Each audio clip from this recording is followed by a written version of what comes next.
I'll show you some of the capabilities of the center. First, I'll be doing just an overview. Then I'll come back with each use case to do another short demo that will go into some specific data. So as you can see, we have a navigation bar at the top. It has the beta tag indicating that we are in an early stage of the center, data catalog, data analysis, data insights, a hub. There's about, and I can't even see it myself there. There we go. And contact us. If you hit the contact us, it will bring you to a form to complete. This will be if you've ever had a question, you find a problem with the site, or you just have an idea or suggestion for the site, you can fill this in. It will go directly to our support desk, which we handle down at NASA Marshall. Then we have, and if you're interested what this is, by the way, there's always a little eye that you can hover over and it will expand and tell you that this was a figure by the Scientific Visualization Studio of global atmospheric carbon dioxide in January 2021.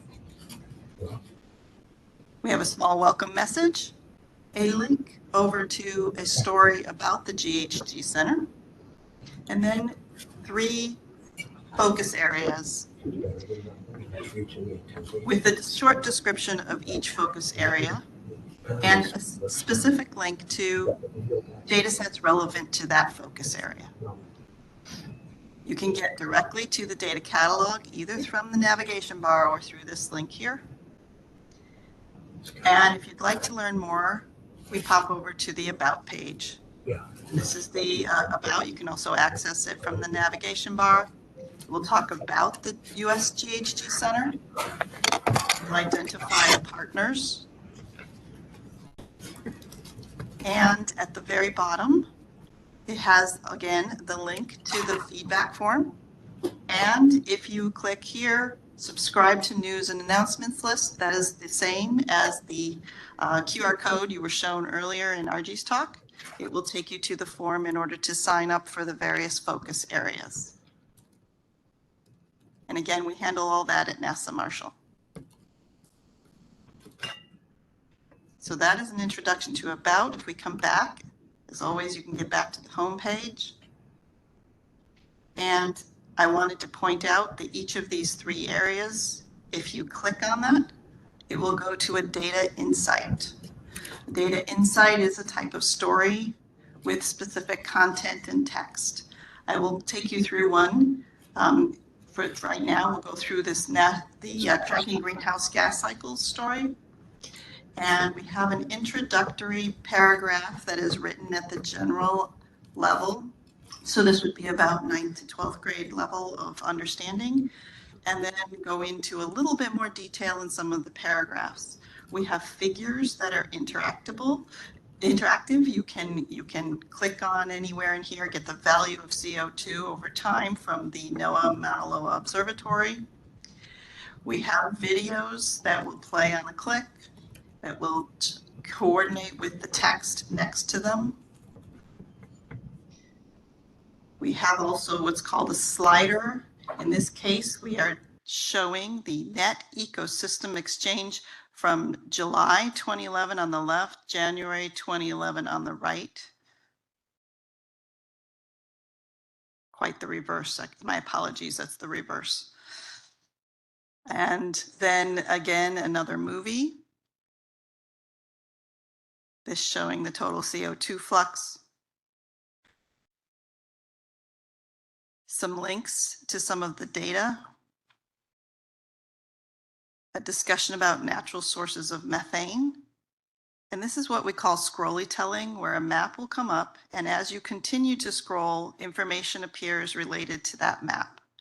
As you scroll further, you'll see another area of the map associated with the text. Some of these can be longer, and some of the other data insights, the scrollytelling part is longer. There are links to other sources of information and other data sets, and another interactive map. This one you don't have to click at all, it auto runs. And that would be the end of data insight story. Next, I'll take you to the data catalog. Here, this contains the 13 data sets. You can sort easily. You can use simple text, and it will highlight any data set that has the text in the name or the description, and it will filter those to just 6 that match that. You can filter also by the focus area.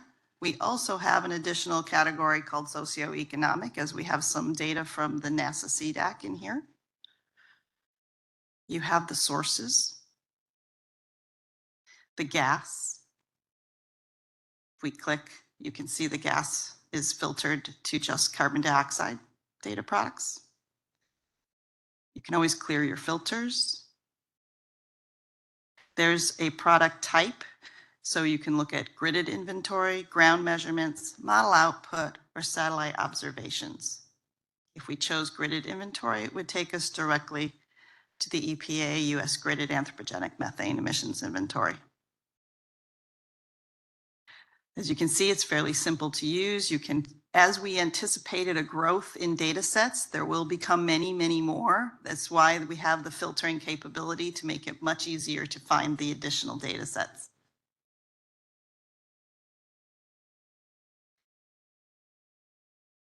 I'd like to take you into one data set for now to show you. Actually, I'll pop back here. This is the data card. Every data card has the same content. It indicates the agency, which is the source of the data.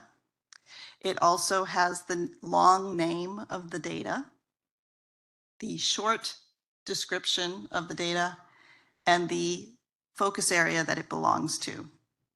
In addition, you'll see 3 dots. If you click on it, you'll get the option to go directly to Explore, Learn More, which is our overview pages, and go directly to Analyze Data, which you'll see later. If you click on the card, it takes you to the overview page. And as you can see, then it has a link to Explore and the same access data link that we'll demonstrate later. Again, very short description and the full name of the data set with all the tags that it has. You can see these tags here of topic, source, gas, product type. We have an introduction that again is aimed for a more general understanding. Then we have bullet points. The same bullet points exist for each of the data sets. So these are standardized pieces of information that are needed to know right away what data you're looking at. This is temporal extent, temporal resolution, spatial extent and resolution, data units, data type, data latency. On the right, however, we have a section labeled scientific details. What happened is a lot of these data sets have very detailed information. We felt we wanted to separate out the more general approach type reader who wants to understand the data set at a high level, but yet still meet the needs of the scientists who need to know some of the guts, the details. So we separated that into 2 sections, and the scientific details takes care of some of that. We have the source data product citation. So that will be a direct link back to the source data. We have data set accuracy statement, disclaimer, the key publication for the data set, any other relevant publications, an acknowledgement, a license, and then a data stewardship section at the bottom. All of the data sets have this on their overview page. So it's all quite consistent. The data workflow is a diagram indicating how we obtain the data from the data provider and bring it into the center. We have data transformation code that will show the code used to take it from the source into and turn it into cloud optimized geotiffs that are used in the system.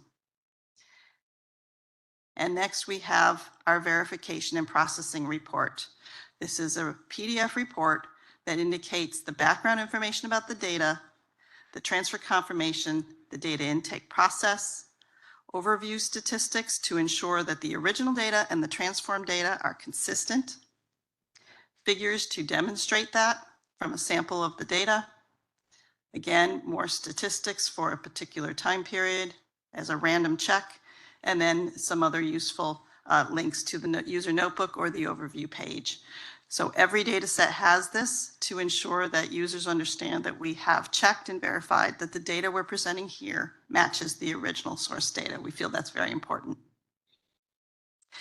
And for now, I think that's where I'll stop because I'll be showing you some of the other capabilities as we move along. So thank you.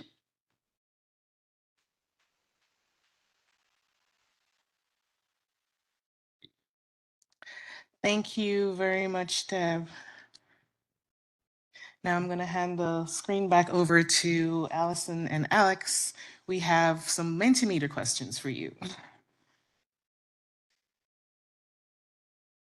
So there are two questions that we have on Mentimeter. And again, you can access the Mentimeter with the information in front of you there. The code is on the top and the QR code for the folks in the room.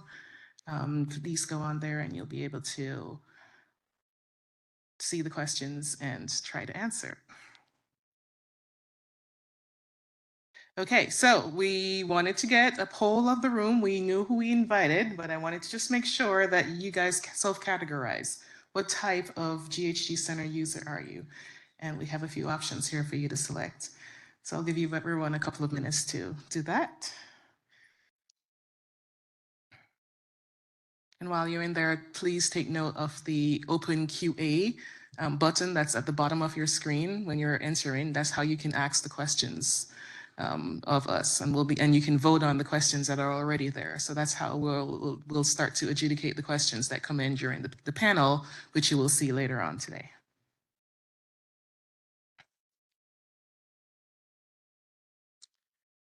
All right, we got a good set there. Let's move to the next question. Or to the next one. Yes, so you've seen that portal that Deb was so kind to share. We have, what is your intended usage of this portal? Now you probably can't answer that just yet, but take a look and see if there is something you can share with us related to that. And we are always open to comments and any initial feedback you have. RG was kind enough to share a few of the areas where you can provide us with comments and join user focus groups. We'll put those back up throughout the day so you can do that. But there are Google Docs available or Google Forms available for you to provide us with comments. Okay. All right, so we'll move on to our first focus on gridded anthropogenic greenhouse gas emissions. We have a panel of speakers here. These topics that we've chosen for our focus areas, they were for the first phase of the center. As I mentioned, we're in our beta initial stage.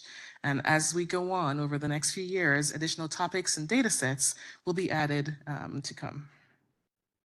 So after we have this first presentation topic, and I invite our panelists to please come to the stage, there will be a brief break. And I remind you to check the Mentimeter regularly because we'll have more polls for you throughout the day.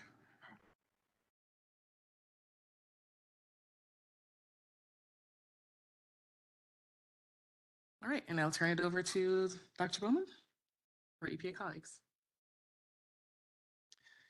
Thank you for the opportunity for us to introduce the first of three demonstration areas with my colleagues.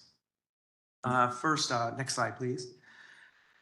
We're going to quickly go over this exciting new data set that the EPA has been leading on this gridded inventory. And then we're going to have a chance to show how you can interact with this inventory. And then secondly, after that, we're going to talk about the different agencies' contributions, really just a morceau of what these agencies bring to the table in this space, followed by an opportunity for you to ask questions and interact with this first problem. Next slide, please. So I think it's, first of all, it's important for us to ask why we are here. What's the purpose of this meeting? And that can really be described in these first two slides, or these first two charts. Over our lifetime, the increases in concentration is exposing us to concentration levels that are unprecedented in our entire history as a human species. This has led to a planetary radiative imbalance, about almost 1 watt per meter squared, which has altered the trajectory of our future. It's for this reason that the IPCC has affirmed, as it has in the past, that there is an unequivocal relationship between anthropogenic emissions and the temperatures that we are experiencing and will be experiencing in the future. Now,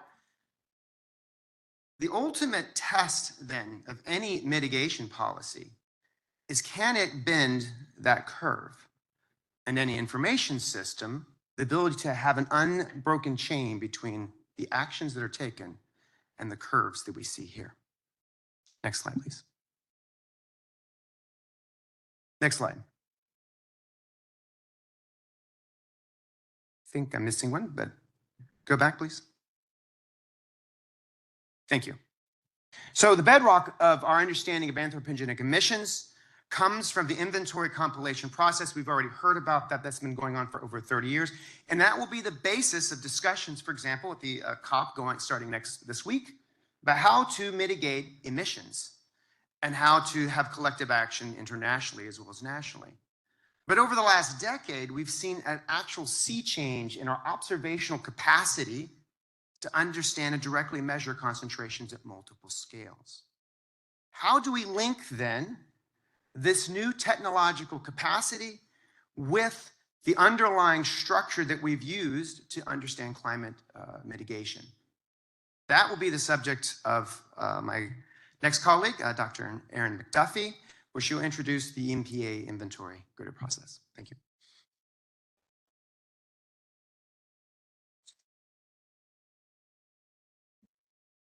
Perfect. Thanks, Kevin. I'm Dr. Erin McDuffie. I'm a physical scientist in the Climate Change Division at the US EPA, and I'll be talking about the EPA gridded methane emissions inventory that we developed and is featured as use case 1 on the GHG Information Center. So next slide, please. Okay, so the gridded methane emissions inventory is first and foremost a spatial representation of the US national greenhouse gas inventory. So I wanted to make sure that we're all on the same page and kind of set the stage with what the national inventory actually is. So we've already heard about this product a few times today, but it's a report and data set led by the US EPA. However, it has contributions and support from many other agencies, also research institutions, industry, et cetera. And what it actually is an annual report and data set that represents official US greenhouse gas emissions data in the context of reporting to the UN under the Framework Convention on Climate Change. And it represents national anthropogenic greenhouse gas emissions for 6 or 7 different greenhouse gases and over various economic sectors. And it includes a time series of emissions that span all the way from the year 1990 all the way through the current year -2. So the inventory that was published in April of this year included emissions through 2021. So it is submitted to, back the slide, please. Yeah, thank you. So it is submitted every April 15th to the UN as part of the UNFCCC framework. And it has been reported by the EPA for over 30 years now. And one point I wanted to make here is that every year we do go through an annual development process, but we're not just tacking on an additional year. Every year we're actually recalculating the entire time series of emissions, and that's so that we can incorporate methodological updates or updates in underlying data sets that we're using. And I'm not going to go into any details here and exactly how this inventory is developed, but it is developed using internationally agreed upon methods from the IPCC, Task Force on Inventories, and these are methods that typically rely on activity data and emission factors. So next slide, please. Okay, so as I mentioned before, the gridded methane emissions inventory is first and foremost a spatial representation of that national product. The reason we developed this, which I'll touch again on in my last slide, is that we wanted to develop this product to facilitate more direct comparisons between national inventory emission estimates and those derived from atmospheric observations. So what is actually included in this gridded data set? It includes annual maps of emissions from over 25 different inventory source categories. and it is consistent with the national inventory, which means that if you were to sum all of the gridded emissions across the CONUS, those would equal the CONUS level emissions that are reported in the national inventory for each of those 25 plus source categories. The way we develop this is first by taking the national estimates and then spatially disaggregating them or allocating them down to the state, county, and grid cell level using a series of proxy data sets. And those proxy data sets are meant to represent the spatial distribution of methane emissions. And where possible, we actually use the same data that is used to develop the national inventory so that this gridded product can be as closely as possible a true spatial representation of the data and emissions in the national report. And then this data, this data set is not developed solely by EPA. This has been built out of a now, I think, decade-long collaboration between US EPA, researchers at Harvard, Brom Massacres at SRON has been instrumental in this work. And this update that we're talking about today is actually version 2 of the gridded data set. Version 1 was published in 2016, and that effort was led by Brom out of Harvard at the time. And now we've finally completed an update to version 2. So next slide, please. Okay, I don't want to spend too much on the actual results or what's in this data set because you can now all explore this on your own. And we also have a paper that was published last month in ES&T that I encourage you to read. But I just want to highlight that different sources do have very different spatial patterns. This figure here is from the paper, and it's showing the emissions in 6 aggregate source categories. And so you can see, for instance, natural gas and petroleum systems. Those have spatial patterns that are more reflective of where the oil and gas production basins are, whereas waste emissions, for instance, are much more centered around individual facilities. Next slide. Okay, and then to finish up, I just wanted to highlight again, reiterate why exactly we are going through the effort of developing this gridded product. As I mentioned before, it's really to help enable comparisons or more direct comparisons between EPA's national inventory emissions and observations of atmospheric methane concentrations. So next slide. This is an animation and I thought I would have control of the slide, so apologies. But in essence, it's very difficult to compare these two estimates because you have the national inventory, which reflects total national annual emissions of, in this case, we're talking about methane, compared to observations, which I just have an example of satellite data on the upper left. And those observations are made at a particular time and place. And so it's difficult. You're talking about different spatial and temporal timescales if you want to compare the two. I think next one. Yeah, so how do we do this comparison? Next slide, or next. One way to do this is through an inverse analysis, which actually requires a gridded estimate of emissions as a prior, which then can be combined with atmospheric observational-based data in order to optimize the emissions in your posterior or your final product to optimize those emissions to best match your observations. So you use this prior to kind of get at an observationally derived best estimate of what your emissions are. And then next, this is my final animation. However, at EPA and the inventory team, we're interested in closing this loop. And so you could do this inverse analysis with any sort of gridded emissions product as your prior, but we think that, it's important if you want to feed back into the national inventory process and use this observationally informed data to reduce uncertainties in your inventory or verify or improve your inventory. You need your prior estimate to actually reflect the information that was in your national inventory in the first place. Because if your prior emission estimate doesn't actually reflect the spatial patterns or source emissions that were in your national inventory, Then when you're to the point of kind of closing this loop and comparing your observation-based or observation-derived emission estimates compared back to your national inventory, you could bias your interpretation of those results if your prior doesn't actually reflect the data that was in the national inventory to begin with. So next slide. I think that's where I'll end. Now we're going to get a demo from Deborah, but thank you. Happy to answer any questions about this data set and happy data exploring. Thank you. Thanks, Erin. Okay, wrong glasses. Sorry. Let's get out of here. Come back to our page.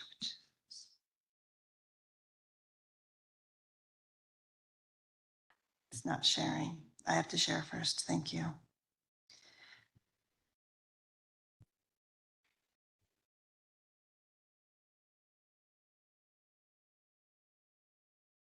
Okay.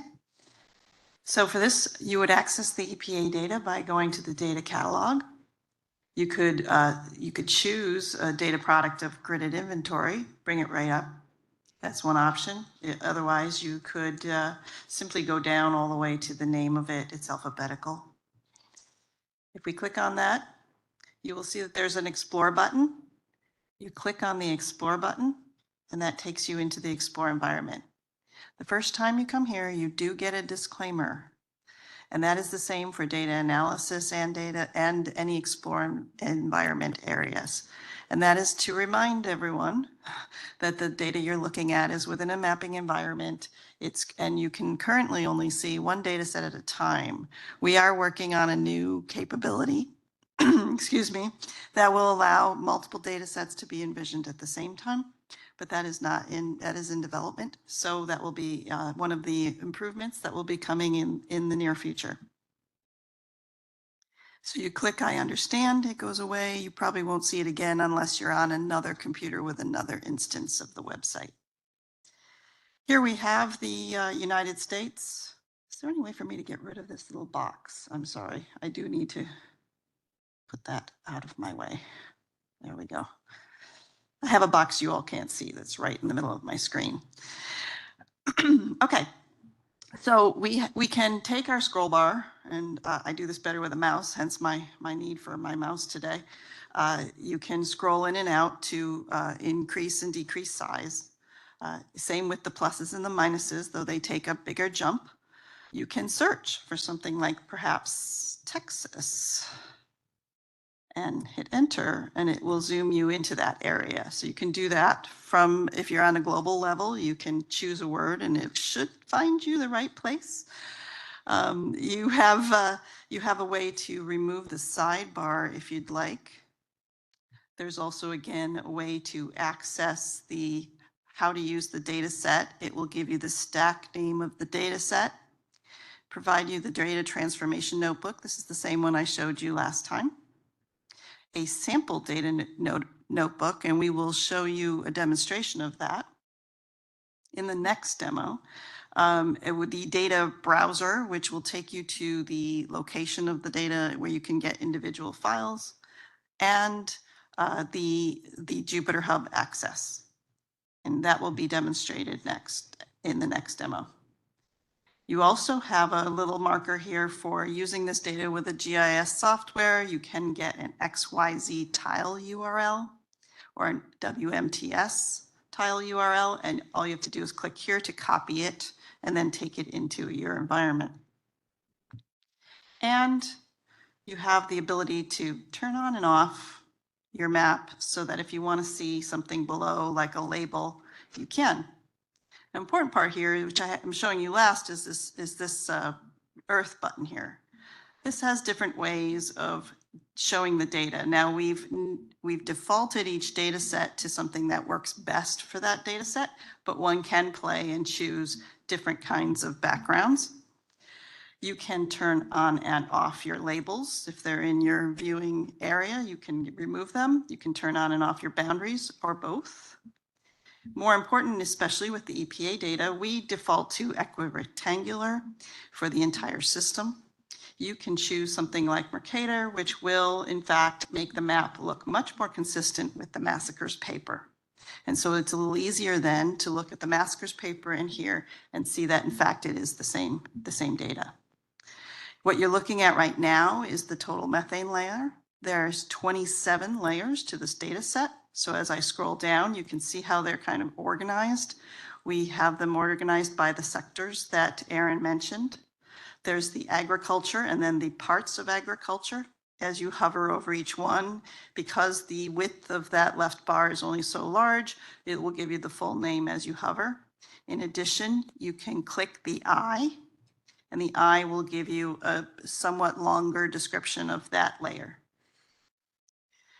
If we look at, for example, the agriculture, that's the total of all of the 4 below it. Same for natural gas. The total is the same, is the total of all of those below it, so all the different parts. If we look at petroleum exploration, for instance, this would be the total petroleum map. If we zoom into this area, we can now look at some of the differences here by date. We have this nice feature at the top. You see that where it says toggle date comparison. If we change the date on this top one, let's say we click on the calendar item and click 2012 and click save. Now we're looking at the 2012 data. And if we click toggle date comparison, it will automatically default to giving us the 2020. Now you see the slider that we had in the data insight story, and we can slide this back and forth in a particular area to see the differences. 2012 is on the left, 2020 on the right. If we zoom in to this area, we will see the differences over time between 2012 and 2020. Another example could be done in North Carolina, where we can see, looking at the agriculture manure management, let's say. We have a large area there. Now we are in, let me make that bigger for you. There we go. You see that we've got 2012 on the left, so 2012 on the right, which is out here in the ocean. As we move left, you can see the differences. So this is one example of how you can use this slider and the 2 dates and change to different dates. And I think that's all I have for now. If you can have a panel or whatever, thank you. That's this capabilities.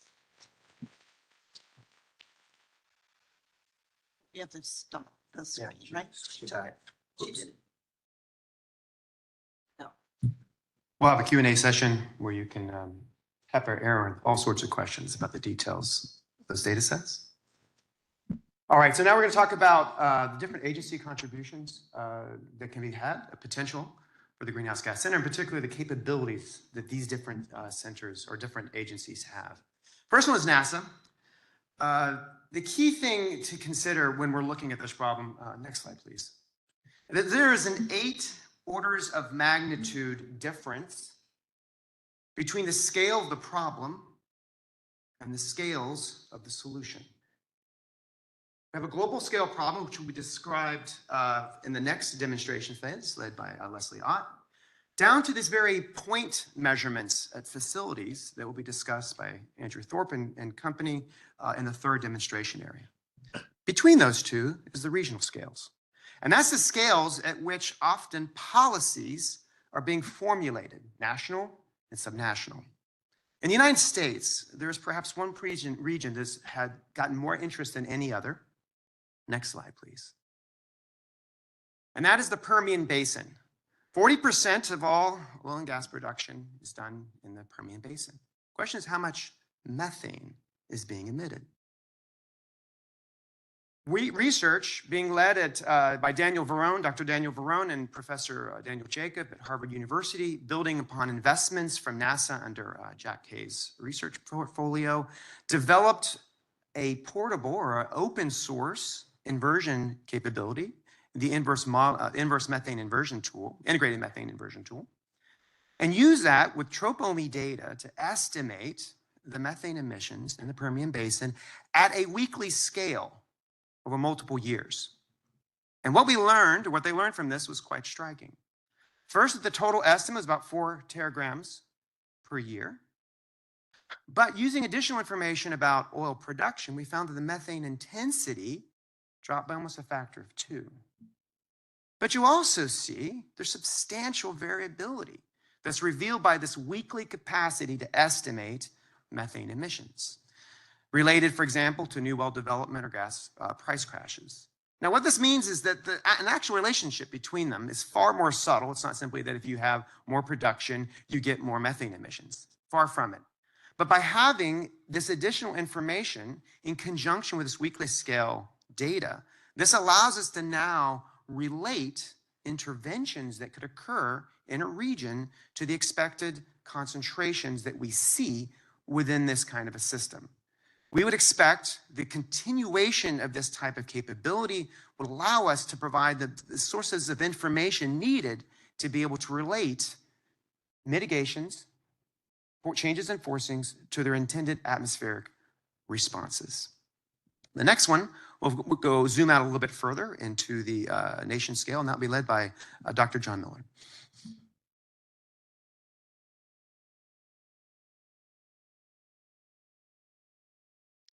Hi, everybody, and thanks, Kevin. I'm just going to show you, give you a very brief taste of some of what we do at NOAA, using, as both Kevin and Aaron mentioned, about using inverse modeling, where we use atmospheric data. Next slide, please.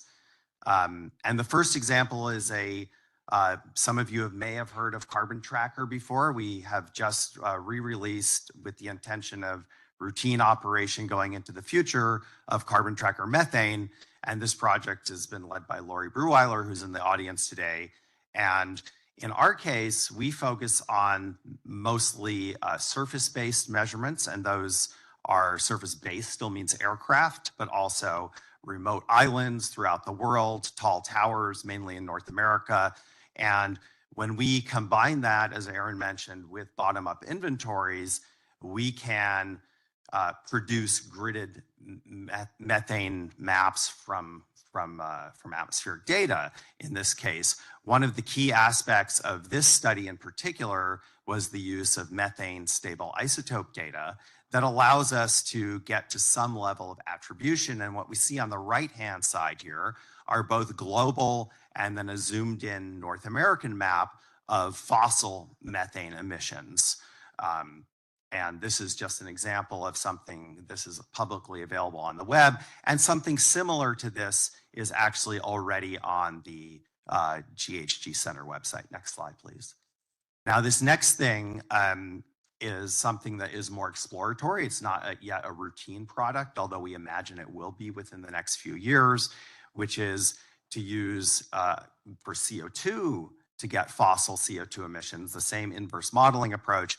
But in this case, we're using a very specialized tracer, which is the radioactive isotope of carbon, carbon-14, also known as radiocarbon, and using those atmospheric measurements to be able to detect fossil CO2 emissions as distinct from biospheric CO2 fluxes.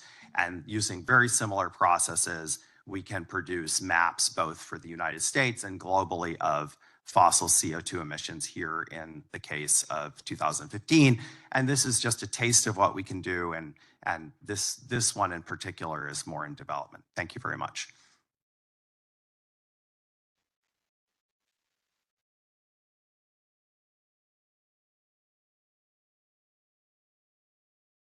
Good morning. Could you please just move the slide? My name is Kim Mueller, and I work at NIST in the Greenhouse Gas Measurement Program with James Whetstone. And here I'm today to present GRAPES, or the Greenhouse Gas and Air Pollutants Emission System. And this is an initiative that began in 2022, so it's pretty recent, through an agreement with NIST and NOAA's Chemical Science Laboratory. I'd like to just acknowledge Brian McDonald there over there at the end of the corner. So the purpose of GRAPES was to enhance the U.S. government's capability to both map and model greenhouse gas and air pollutant emissions consistently across space and time. And why would we want to do this? Why does this make sense? Well, the underlying information that we use to quantify greenhouse gas is pretty much the same to map air pollutant data. Also, you can imagine that many of the sources are the same. You can think of power plants, you can think of heavy-duty trucks, and you can think of emissions from both the agricultural and industrial sector. So when we're in GRAPES, we use a lot of the same activities that have been mentioned previously, with just a slightly different twist. So we use an activity-based approach to come up with our bottom-up emission estimates, or our prior, as Aaron referred to them as. And then we also estimate uncertainties on the emissions. That's the little twist. And it gives us some measure of how much we think we know about emissions based on the underlying characteristics of the data. We then will be evaluating those emissions using atmospheric observations, and we'll use multi-species to be able to do some sectoral attribution. So overall, the purpose of the program, or overall goal, and what we envision is to enhance the ability of the U.S. government to hindcast, forecast, and nowcast greenhouse gas and air pollutant information. And presently, we're in discussions with the center how best to interface with the center, but certainly we will be contributing data as it becomes readily available. And I look forward to the question and answer session as I believe it's starting right now.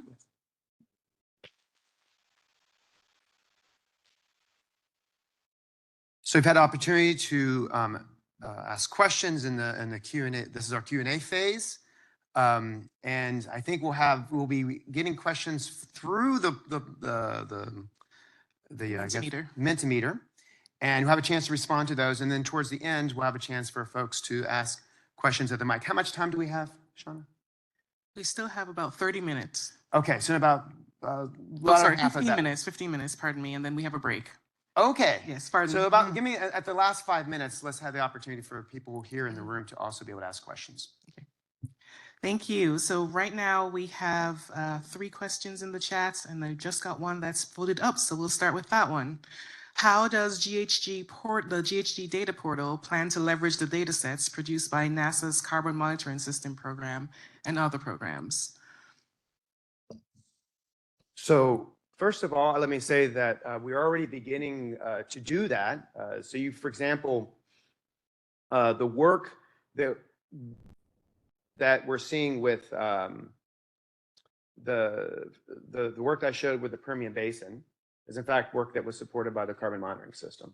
So that kind of work, we have not yet brought that into the Greenhouse Gas Center, but that's the kind of data sets that we're going to be looking at. So there's a very strong, I think, relationship within the NASA component between the kinds of investments that are made in the CMS, how those then get matured and then get transferred into the GHG Center. The particular details we'll be working out, but that process is definitely something that we're considering. Thank you. We have another question here, and I will pose this one. It says, have you compared the gridded methane estimates at the state level with any state-level GHG inventories? If so, how did those align or not? Yeah, I'll take that one. I think, yeah, this is on. That's a great question. The EPA now publishes, out of the greenhouse gas emissions group, publishes not only the national inventory, but also state emission estimates as well. I believe they just published the 3rd year of state estimates. So the long-term vision for national, state, and gridded inventories is that they all align. The state level inventory did not exist at the time that we started development of the gridding. So they are, the gridded inventory and current state products out of EPA are similar, but not exactly the same as is the gridded with the national. But we are kicking off the development of version 3 very shortly, and that's one of our priorities to make sure that all 3 products are aligned. Thank you. Any further comments from anyone? Okay. Another question we had, which may be a bit more general, is what is the mechanism to submit data to the GHG data portal? Is that something you want us to answer, or is that something that I will you leave or that Archie to my will have to colleague handle? to decide. Sorry? Would you like to speak to it, Archie? The question is, what is the mechanism to submit data to the GHG data portal? So we're currently in the, so yes, so I mean, definitely, I think we are developing this engagement where you can reach out through the feedback mechanism that currently exists on the portal. We have the user focus groups, and we're in the process of developing processes for prioritizing and integrating additional data sets. So I would say if you're currently you have, information or data that you'd like to contribute, do reach out and we can start the discussion. Thank you. Thank you. Okay. Another question we have, it just moved. What is the expected latency of the various data going forward? How does that impact the usefulness of the data for decision making? Well, So I guess we can start with the. maybe Aaron, you can start with that one, and then we can. I think on the EPA side, we're going to be providing updates as those become available. I can't speak to the exact date of when we'll have an update, but I think we plan to continue contributing as that information is available. And I think I heard that from all of our speakers today, that information will be provided as it becomes available. I could just add that we're striving in the role of providing this useful information. I think RG's already articulated the role of building a capability of providing this on an expected cadence. And so it's clearly that some information that if it's 5 years late or 5 years between the time of when you need that information, the time it's available, that undermines or it compromises the impact that can have. And so while we do not have the specific dates laid out at this stage, absolutely some of the investments that we have are moving towards building repeatable expected data product deliveries. We'll be hearing more from that from the EMIT team in particular, but you'll be seeing similar types of things in the years that come for this demonstration area. Thank you. I'll just mention that with regards to, I mentioned that carbon tracker methane will be a routine product. Currently, the schedule would be every year. In terms of how that interfaces with the GHG Center, a prototype version is essentially already on the GHG Center, but we haven't yet communicated and worked out with the GHG Center how further updates will be communicated. That's an area that we'll work on. But latency is roughly, it's similar to what Aaron mentioned with regards to for various other reasons with the national inventory reports. Often it's about 1 to 2 years backwards in time at present, although we're very much aware of the need for more rapid data, and we're exploring mechanisms to accelerate that process. Thank you. Okay, another question, and I'll take here. It says, how does the EPA provide or consider uncertainty in emissions? For the gridded data set that we spoke about today, we do have uncertainty estimates that are part of those gridded data sets. Those are available on our data portal on Zenodo, which you can get to from a link on the GHG Center. The national inventory and state level inventories also have uncertainties associated with those products, and those are all available in the public reports as well. Thank you. Okay, we have another question that's a little similar. It says, the oil and gas sector is developing a host of technologies to measure methane emissions. How will empirical data be incorporated?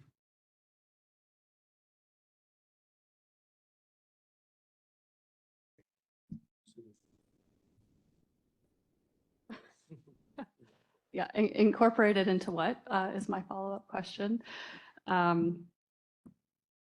Yeah, on the EPA side, there are ongoing conversations with how to best incorporate empirical observation-based data into the national inventory products, as well as the state and gridded products. We're already incorporating some observational-based information in the oil and gas sector. For example, well blowouts. We have some observation-based estimates in our national inventory, and we continue to work towards evaluating new observations as they become available. Thank you. Another question that came in, it says, can you give examples of practical questions that can be answered with our current capabilities? Okay, so, well, all right. I think I'll make a first cut at that. We've already, so in the example of the Permian Basin we just provided, we just showed that the methane intensity dropped based upon that research. That's pretty important, but the resulting methane intensity is about 3 to 4%. I think Daniel Barones here can clarify that. But that's far higher than the industry standard of 0.2% methane intensity. So what have we learned? We've learned, A, that the methane intensity is going down, even while as a consequence, even though gas production has gone up, but it's still not nearly high enough compared to the kinds of standards that even the industry itself would hold itself to. To me, this is very good information about how far we've progressed and how far you have to go in order to reach those standards. To me, this is quite a practical response, and one that if you monitored over time would allow you the kind of the assessments to make if you're moving towards a decarbonized system, where are you need to put your major investments?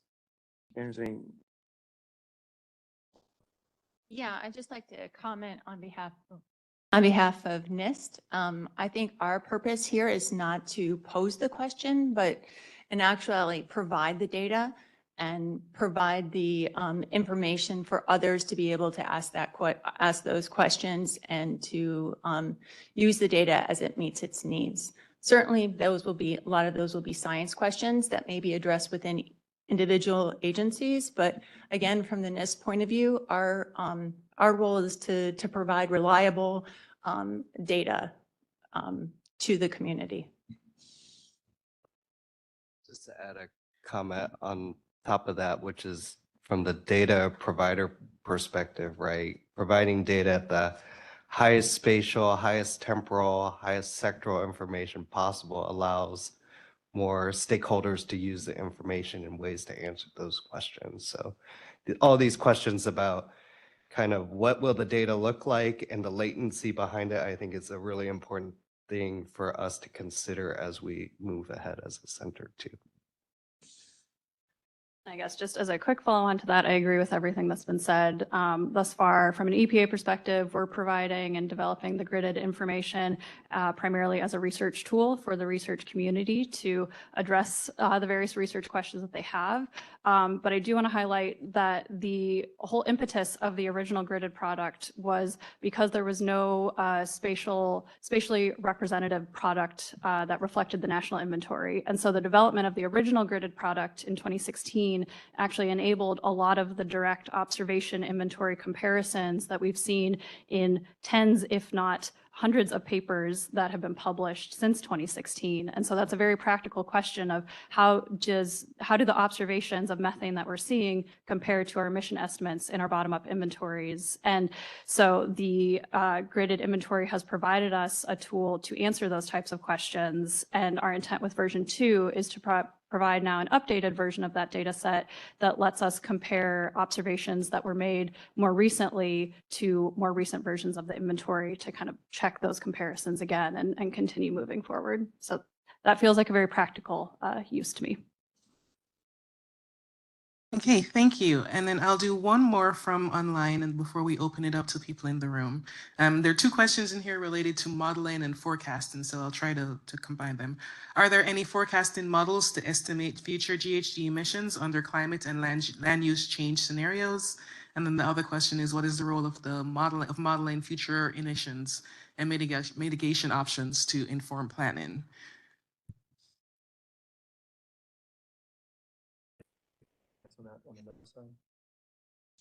I'll just make a general comment in that we are really always primarily focusing on what we can do with our observations, which is look at what's happened from now until the past and not forecasting. However, the mechanistic information that we get from the atmospheric data does inform the kind of models that are used in Earth system or climate modeling that do forecast. So there is some feedback there, but I think the kind of model that forecasts future greenhouse gas concentrations, those are a little bit outside of what we in particular do and is more in the climate modeling sphere. I'll just mention that.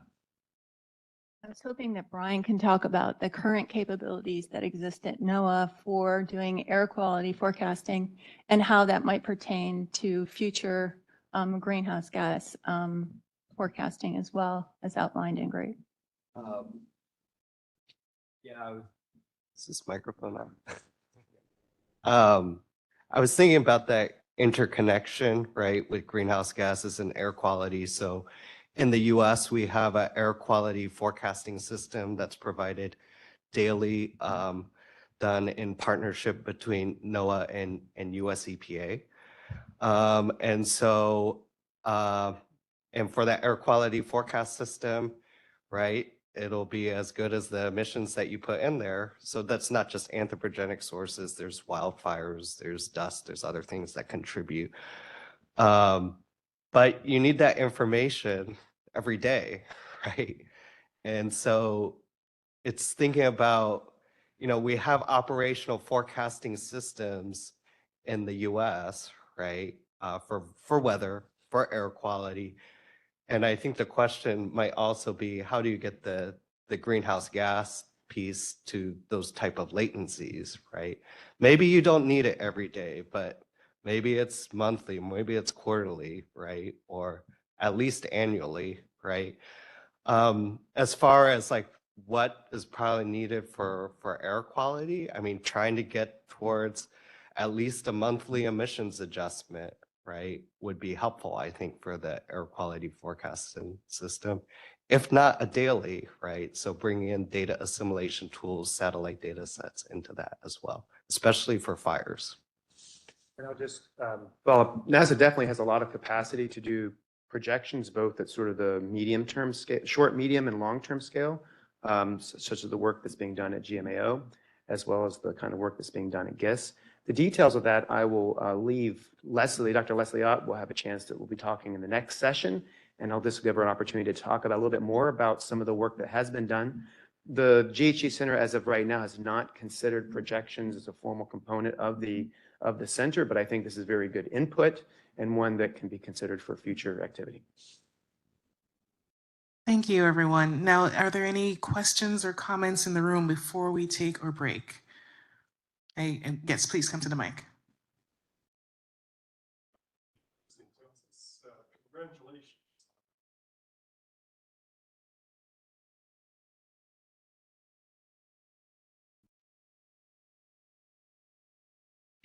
So I'm Dave Allen from the University of Texas at Austin. Congratulations on a great advance to the spatial and temporal resolution of greenhouse gas inventories. It'll be a real asset, as people pointed out for the research community. I'd like to, though, build on something that Brian just said and ask the question about what the projected spatial and particularly temporal resolution will be going forward. The demo had annual, the original 2016 inventory had monthly estimates. What are the plans going forward? Spatial and temporal resolution. Yeah, thanks for that question. The portal itself features the annual data, but we did develop monthly scaling factors for version 2 as well for the emission sources that have strong spatial variability. So for instance, manure management is one of those sources that has monthly emissions. So that's all available in the primary data repository that you can get to through the data portal. But it's just the annual, for I think to not overly complicate things, since there's already 27 layers, we just showed the annual data in the actual GHG portal. I'm again going to pump one to Brian, because I do think that grapes will have, even though it isn't necessarily right now an official part of the U.S. Greenhouse Gas Center, when it does become publicly available, it will likely be contributed. But I think he could talk to better than I can about this, about the spatial and the temporal aspects of the grapes product. Well, right now, the grapes product will be at a 4 kilometer by 4 kilometer conus. It's on the national or US EPA National Emissions Inventory grid. That said, I mean, depending on the scales that you go to, especially at the urban scale, you want to move towards, products like from Kevin Gurney's group, right, at Hestia, finer city block scale can be useful too. So I think, as I mentioned in my comment, I mean, I think it's a question of, it's feasible with a lot of this, especially geographic information system data, to go at very high spatial, right? And so there could probably instances where we want to provide that really high spatial point type of information. But then there's a balance of what can we do, say, like operationally deliver every year, right? Or deliver every quarter or month, right? And we might have to force in some of that. But right now, I think 4 kilometer conus is completely doable. Even 1 kilometer conus is probably doable. Getting finer than that, I think you'd have to ask some of the other data providers what it would take to do that. I think also James mentioned in his opening remarks that there are also potentially, I guess, RG probably can elaborate on it as well. I think plans for public-private partnerships as well, where there will be opportunities, I believe, for other data sets to be contributed to the center. Again, you'd have to refer to RG on that.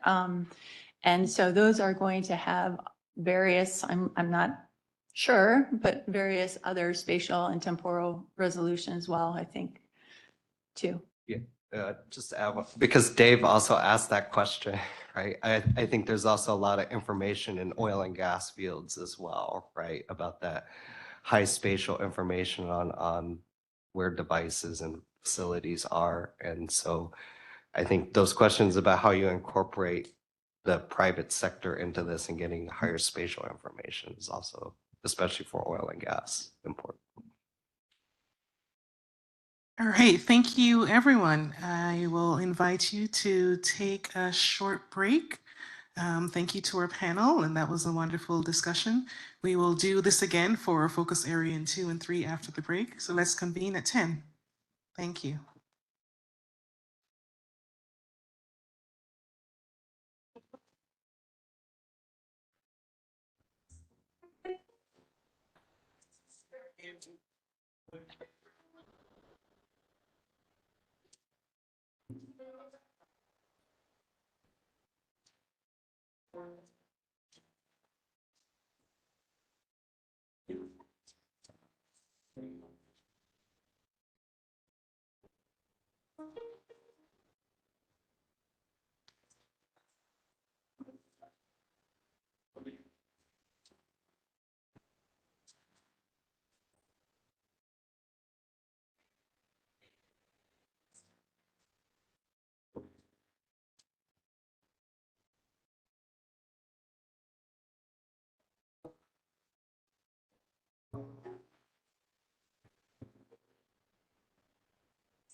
Got it preloaded, right? Got like 2 minutes. We're trying to get everything spun up. Yeah, those are some good questions. No, they're into it. Which is Yeah. first one is you have one of these that nobody says anymore. Bring a line. All right, man.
Making sure everything works.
Okay, everyone, thank you. Thank you for your enthusiasm and the wonderful discussion you're having. Our break is up. Please return to your seats. We would like to begin again.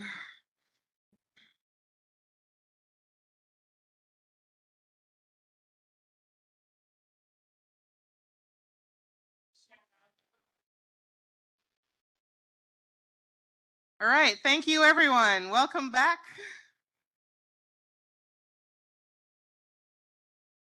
Thank you.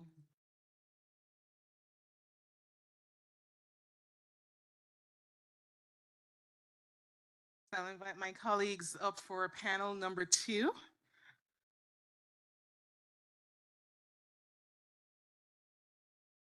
So for our next panel, we will have our focus on the naturals, GHG sources and sinks.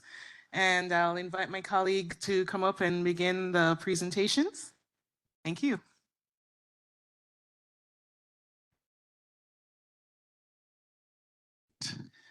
Thanks, Shauna. I'm John Miller again from NOAA's Global Monitoring Laboratory, and I'm going to start us off today talking about the natural sources and sinks theme within the GHG Center, and start really by going over some of the larger scale context in a similar way that Kevin did earlier. So next slide. Oh, first, before actually, not next slide, I just wanted to introduce our panelists, myself, Anna, Kenna, Leslie, and Ben, and also acknowledge Arlen Andrews, who could not be here today, who's also part of the natural teams group. So next slide, please. Yeah, so just as a really brief outline, the first half of the outline is really going to be talking about a lot of background aspects about why natural is important, because often it's a little, can be relegated in these conversations about mitigation to the background, but I think it really provides very important context for why we're doing this. And then we'll move on to the overview of the center, not the center activities per se, but more the website activities. So next slide, please. Yeah, so next slide, please. So just as a really basic context for those who don't know, this graph the red line here shows that we would already be well past quote unquote dangerous in IPCC terminology if it weren't for the oceans and ecosystem services pulling down tremendous amounts of our emissions from the atmosphere. And in this case, the calculation would show 570 ppm in 2020. And next slide. But fortunately, because of these land and ocean sink processes for CO2, we're only at 410 as of 2020. That's already about 5 ppm higher, or 15 ppm, or roughly that, 7 ppm higher now, 3 years later, as it grows and grows and grows. And so the oceans and the terrestrial ecosystems, whether that's soils or grasslands and forests, are absorbing a lot of CO2, but this process is really unknown. And this essentially 50% climate discount that we're getting on our emissions, we don't know if this sale, so to speak, is going to be continuing far into the future or not. And so understanding these processes really helps us define our so-called carbon budget, our allowable emissions. If we don't understand the natural processes, we can't define what we can control, which are the direct anthropogenic aspects of the carbon system for both methane and CO2. So next slide, please. So methane is really similar. Here we see on the left-hand side what Kevin showed earlier, that since around 2006, methane was quite flat for around 7-8 years, and then skyrocketed globally, and that you can see some inflection points that it's even rising faster as we speak. And both at the global scale, which is the pie chart on the left, and at the national scale, which is the pie chart on the right, if you look at the wetland sector, which is the major natural sector for methane, you will see that the uncertainty in that wetland sector is large relative to what we normally focus on, which are the oil and gas and the agriculture, that uncertainty is really large, and that uncertainty really limits our ability to define our mitigation targets really well. So this is the basic context that one of the most important contexts of why focusing on understanding natural processes through both bottom-up models, inventories, and top-down approaches is very important. Next slide. And so the other thing is, as I alluded to before, climate change may undermine these carbon sinks, especially in the CO2 phase. So we see images here starting from left to right of fires. Fires both directly emit CO2, but also impede the capacity of forests to absorb CO2.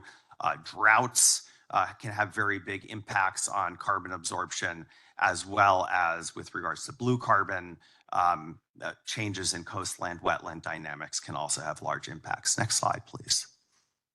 So one of the things that people have talked a lot about within the natural space is our so-called nature-based solutions, and these can certainly help to mitigate emissions. I won't go through all of these processes, but some things are reducing deforestation, but also things like carbon dioxide removal approaches through soil carbon and ocean carbon as examples, as well as potential for in forestry as well. But really the bottom line here is that if we monitor the atmosphere and the terrestrial biosphere using combinations of ground-based approaches, whether that's inventories or atmospheric concentration measurements, or satellite remote sensing of both column CO2 and methane and the land surface characteristics, using the kinds of approaches that we have expertise in, we can help track the effectiveness of some of these natural nature-based solutions. And I think with that, I turn it over to Anna.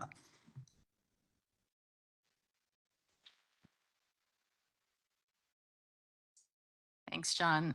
So I'm going to talk about some of the challenges in how we estimate natural sources and sinks, which similar to those for anthropogenic sources. Next slide. So first of all, this slide shows the bottom-up piece. So there are process-based models that estimate biospheric fluxes of CO2. And an example of a time series from a set of those models is shown on the left in that plot with all the different gray lines representing the results from different models. So marching over time on the x-axis, showing a lot of spread between the models by the different gray lines, the black being the model mean, but also a lot of interannual variability. And that compared with the red line, which is the US National GHG Inventory component for biosphere land-atmosphere exchange, and this is just over the US. The point here is that these are the state-of-the-art, process-based, different biosphere models, and they vary greatly. And the reason for this, it reflects, this variability reflects the difficulty of how hard it is to simulate plant and ecosystem processes, which can be very complex and at very different scales down to leaf and root level. And how do you scale that up regionally and globally? So both the processes and the scaling can be quite complex, showing a lot of variability in the estimates of the US carbon sink. Next slide. But all is not lost, as John would say.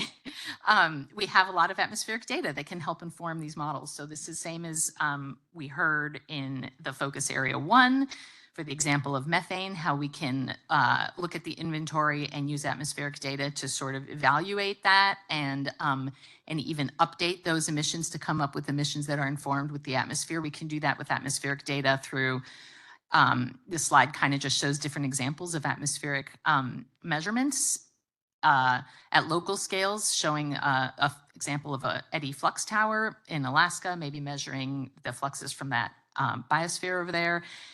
Global, the NOAA Global Reference Network, which you already saw that map before. We have NASA provided measurements from OCO. This is here showing CO2 down to airborne measurements. On the very right, we have our own NIST urban scale measurements where we're measuring same kind of atmospheric concentrations, but at high density in urban areas. And then you have also top-down measurements, sort of satellite-based measurements of things like vegetation indices, ocean color, et cetera, and those can feed into those process-based models as well. So these all can help inform our understanding of the biosphere and biospheric fluxes. Next slide. And this was really explained really well by Aaron McDuffie at EPA, but here's like the bottom-up, top-down combo slide, which is that the bottom-up methods, in this case, it could be inventory estimates, but it also could be, process-based model estimates, that kind of thing for land and ocean fluxes that are driven by different kinds of data. Top-down methods being shown sort of with the blue circle, are methods that are refining these initial estimates from the inventories or process models using independent atmospheric data. And they do a really good job at constraining the total emissions that are predicted by the process-based models. And both of these vantage points are really needed to refine these natural source and sink estimates. However, as with anthropogenic sources, reconciling them can sometimes be difficult because of differences in spatial scale and in this case, poorly quantified lateral transport processes, such as carbon that's moved by rivers into the ocean. And so there's transfer in the lateral dimension as well.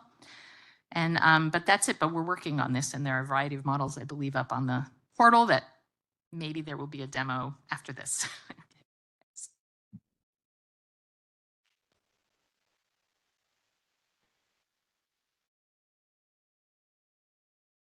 Hi, everyone. My name is Kenna Rucastle. I'm from the EPA. I work in the climate change division with Aaron and Sharon, and I work on the team that prepares the agriculture, forestry, and other land use estimates for the U.S. greenhouse gas inventory that's reported to the UN, as Sharon mentioned. So the bottom-up estimates of sources in sync do include these natural sources of emissions in our inventory of anthropogenic emissions through the managed lands proxies. So this is a framework that's established by the IPCC and used in the UN Framework Convention on Climate Change in these international reports that basically acknowledges that our human management decisions on lands, whether these be fire suppression or forest resource management strategies or agricultural strategies, do have an impact on these fluxes of greenhouse gas emissions, changing the magnitude or even the direction of emissions and removals of greenhouse gases from land. Therefore, we can use activity data, which for these natural emissions are the unit of activity is a unit of managed land. Most of the lands in the US are considered managed. The unmanaged lands are predominantly in interior Alaska, as well as a small portion of Nevada. So within the inventory, we use these bottom-up estimates. We use activity data, which requires pretty high spatial resolution of land use across the entire land base in the US.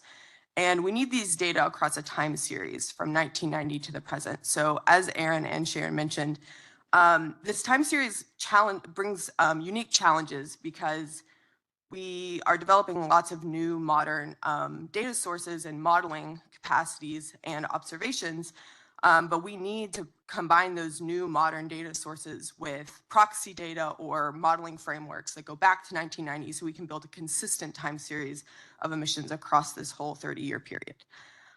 So together with these high resolution land use maps, we use management data synthesized from in situ measurements as well.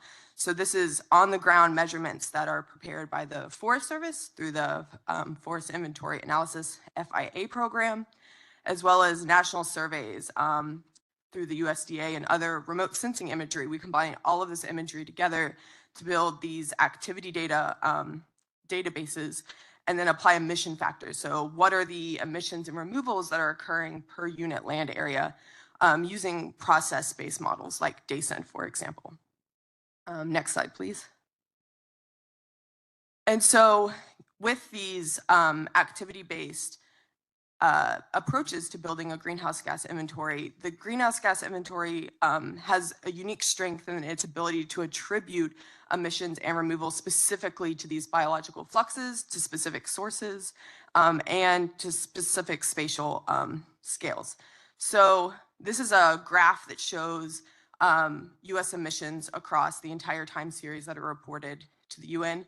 And you'll see that the land use change in forestry LULUCF sector offsets about 14% of the total US emissions annually. And this amount, though, changes across space and time. It's very variable because these are natural emissions and removals. So if you have a big fire year or if temperatures and droughts impede the absorption of carbon dioxide in these natural systems, that'll be reflected in how much of a discount, as John used, is applied to these our overall national estimates. And so to constrain the uncertainty and also improve the accuracy of these estimates, we need regularly updated LULUCF activity data where we want to reduce the latency and when the data is collected and when it's available to be included in the inventory. And we want to improve the temporal and spatial resolution of that data as well. Next slide. And in this figure, I really want to emphasize that it's not just a sink that we're talking about in the natural sources section. So, of course, the forestry sector and a lot of these land-based sectors absorb a massive amount of greenhouse gases and contribute to that 14% offset. But there are significant sinks, as John pointed out in that pie graph, which showed that wetlands, for example, produce a lot of methane that also contribute to our national emissions. And so getting spatially gridded estimates of not just these anthropogenic, more directly anthropogenic activities, as Aaron described, but these natural sources as well, is really important to improve the accuracy of not just our sink estimations, but the sources.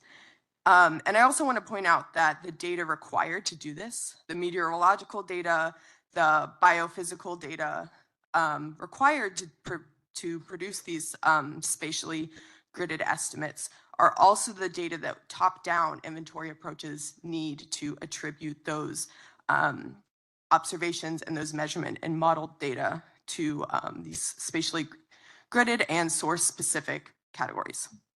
And I believe I'm handing it back to Leslie now. Thank you.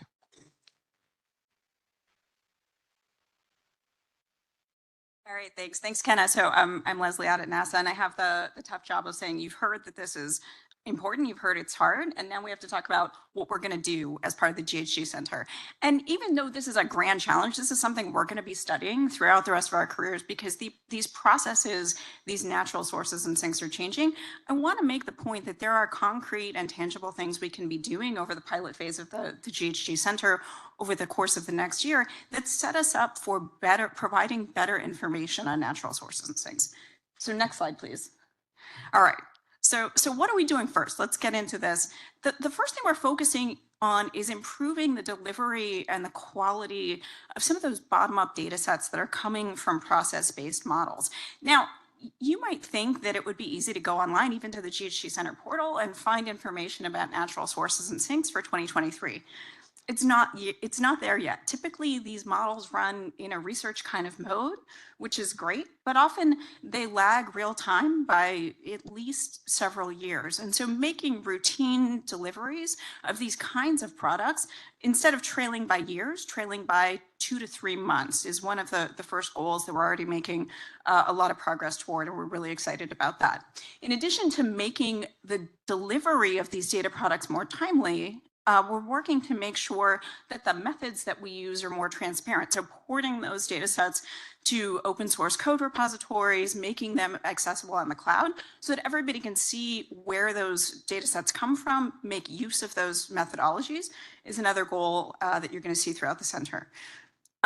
In addition, we're working across the federal partners at taking some of those process-based models and moving them from global scales down to the kinds of resolutions that we need to address state and urban scale types of problems. In some of the models that we run in our office within NASA, we might have DC and Baltimore in the same model grid cell. So imagine all the diversity of ecosystems that are mixed up there. So being able to develop higher resolution approaches is critical for meeting some of those stakeholder needs and being able to address and resolve critical processes like coastlines, those lateral transport processes that Anna mentioned.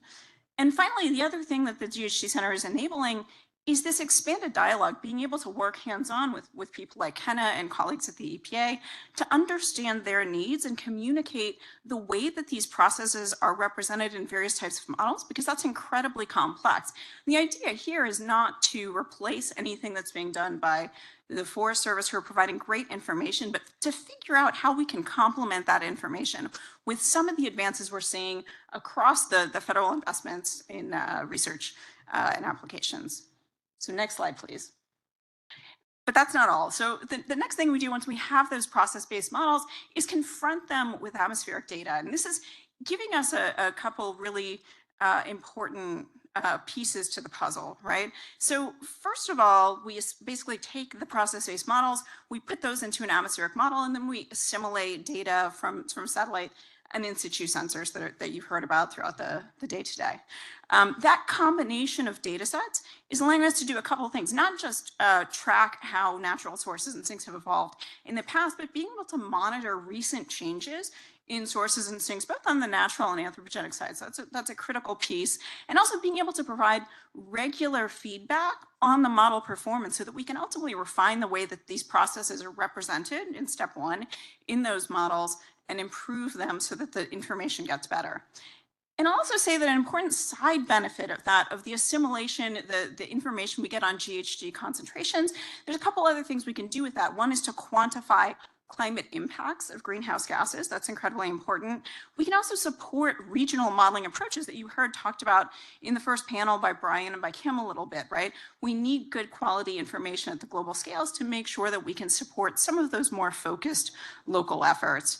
And we're also proud to be contributing these data sets to the emerging WMO initiative on Global Greenhouse Gas Watch. We're lucky to have Lars Peter with us today. So there's a lot of energy, not just on the national space, the international space as well.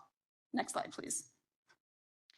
And finally, by combining all of these data sets together, we know that we can create better budgets of both anthropogenic and natural sources and sinks. And ultimately, that's what we need to be able to feed back, inform inventory processes, and being able to contribute to things like the global stocktake and the Paris Accord.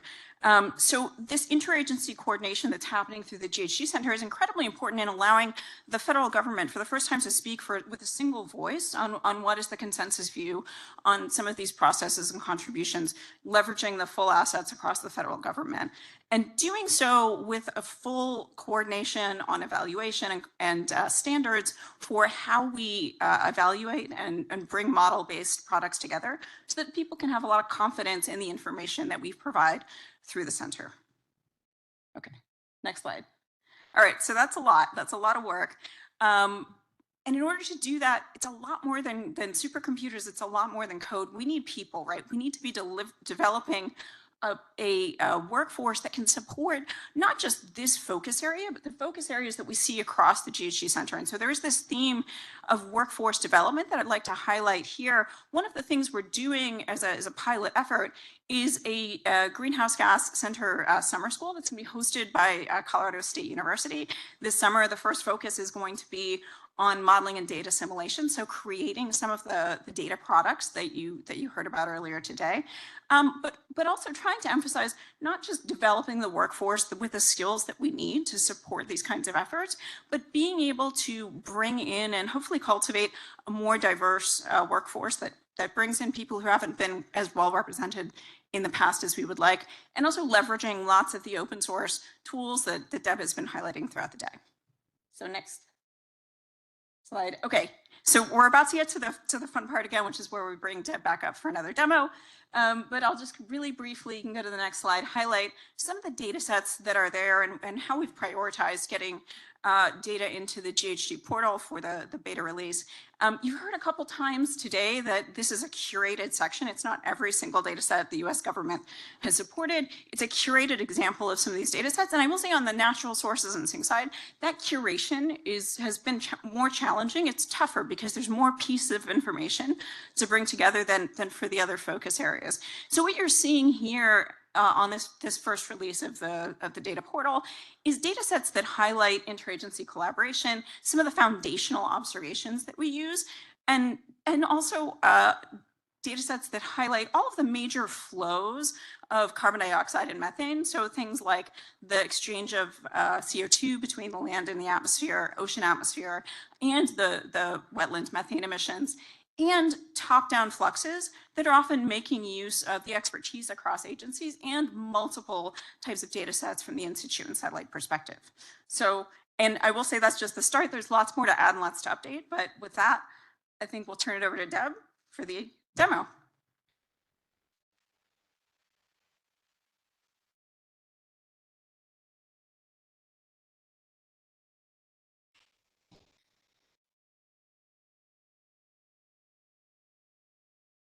Sorry, all I have to get sharing again, I think here.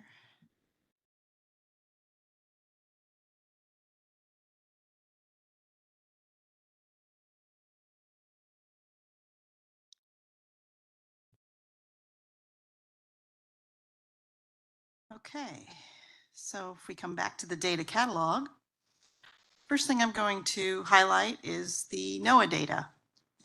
So the design of the system is for handling gridded data really easily.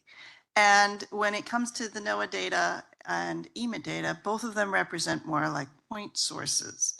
And so we had to figure out a way to rapidly, I want to remind you all, this development was very rapid, to rapidly figure out a solution for including NOAA data and EMIT data in the system when the larger Explore capability couldn't yet handle it. So one of the things we've done is this is the overview page for the NOAA carbon dioxide data. And you get your standard information as in others. However, as you scroll down, you will find this embedded environment. And I'm now in the environment. I can put it into my own browser tab using this in the upper right here, if you can see that. It has markers, and these markers identify different stations. So as you hover over a marker, it gives you the station location, elevation, and name. And if I click on it, you'll see the map move up. And as I scroll down a bit on my page, here is the time series for carbon dioxide from the Mauna Loa station. I can use my mouse to select an area in time. I can do that multiple times and it zooms in for me.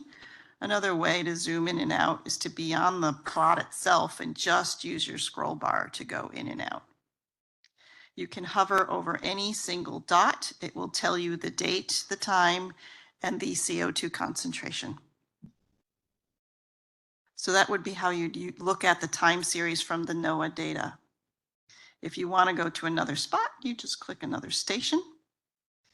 And again, when you get down into the, you have to scroll down with the small screen. I do this on my big screen at home and it looks great.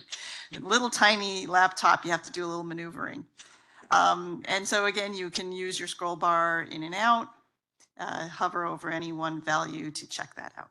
So that would be the CO2, the methane has the same environment, and this would be how you would access it.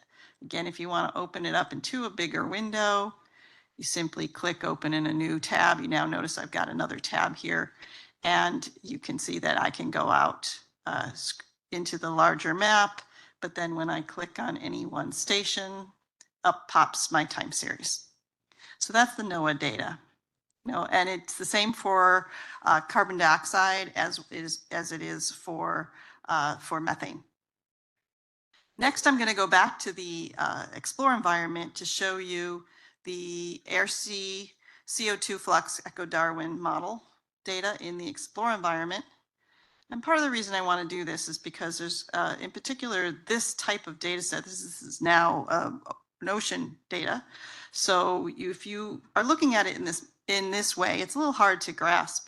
So if you turn it to globe projection, now you have an environment that you can maneuver with your mouse and turn and look at the spatial features in a manner that we're more used to for such large spaces. And so that is the advantage, and you can look at the poles up and down, turn it around. So that's one preference for how I like to look at this data set. Next, I'm going to go into the data analysis, which you have not seen yet. This environment is used for generating time series of data. It is not limited to any one data set, as you'll see. You're advised to step through. So step one starts with select an area of interest. And as you scroll down, you'll get a nice little map. Things work the same here as they have before. You've got a trash can, however, for when you don't like your area. Let's say I started doing this and oh dear, no, I don't really want that. Then you click you can trash it and then click your pencil to start again. And let's say you just want to collect stuff. Let me zoom in and I'll have better luck here. Come on, mouse. And I'll, let's say, get an area. You define, you can as complex your boundary as you'd like. You double click on any point and that will close your polygon.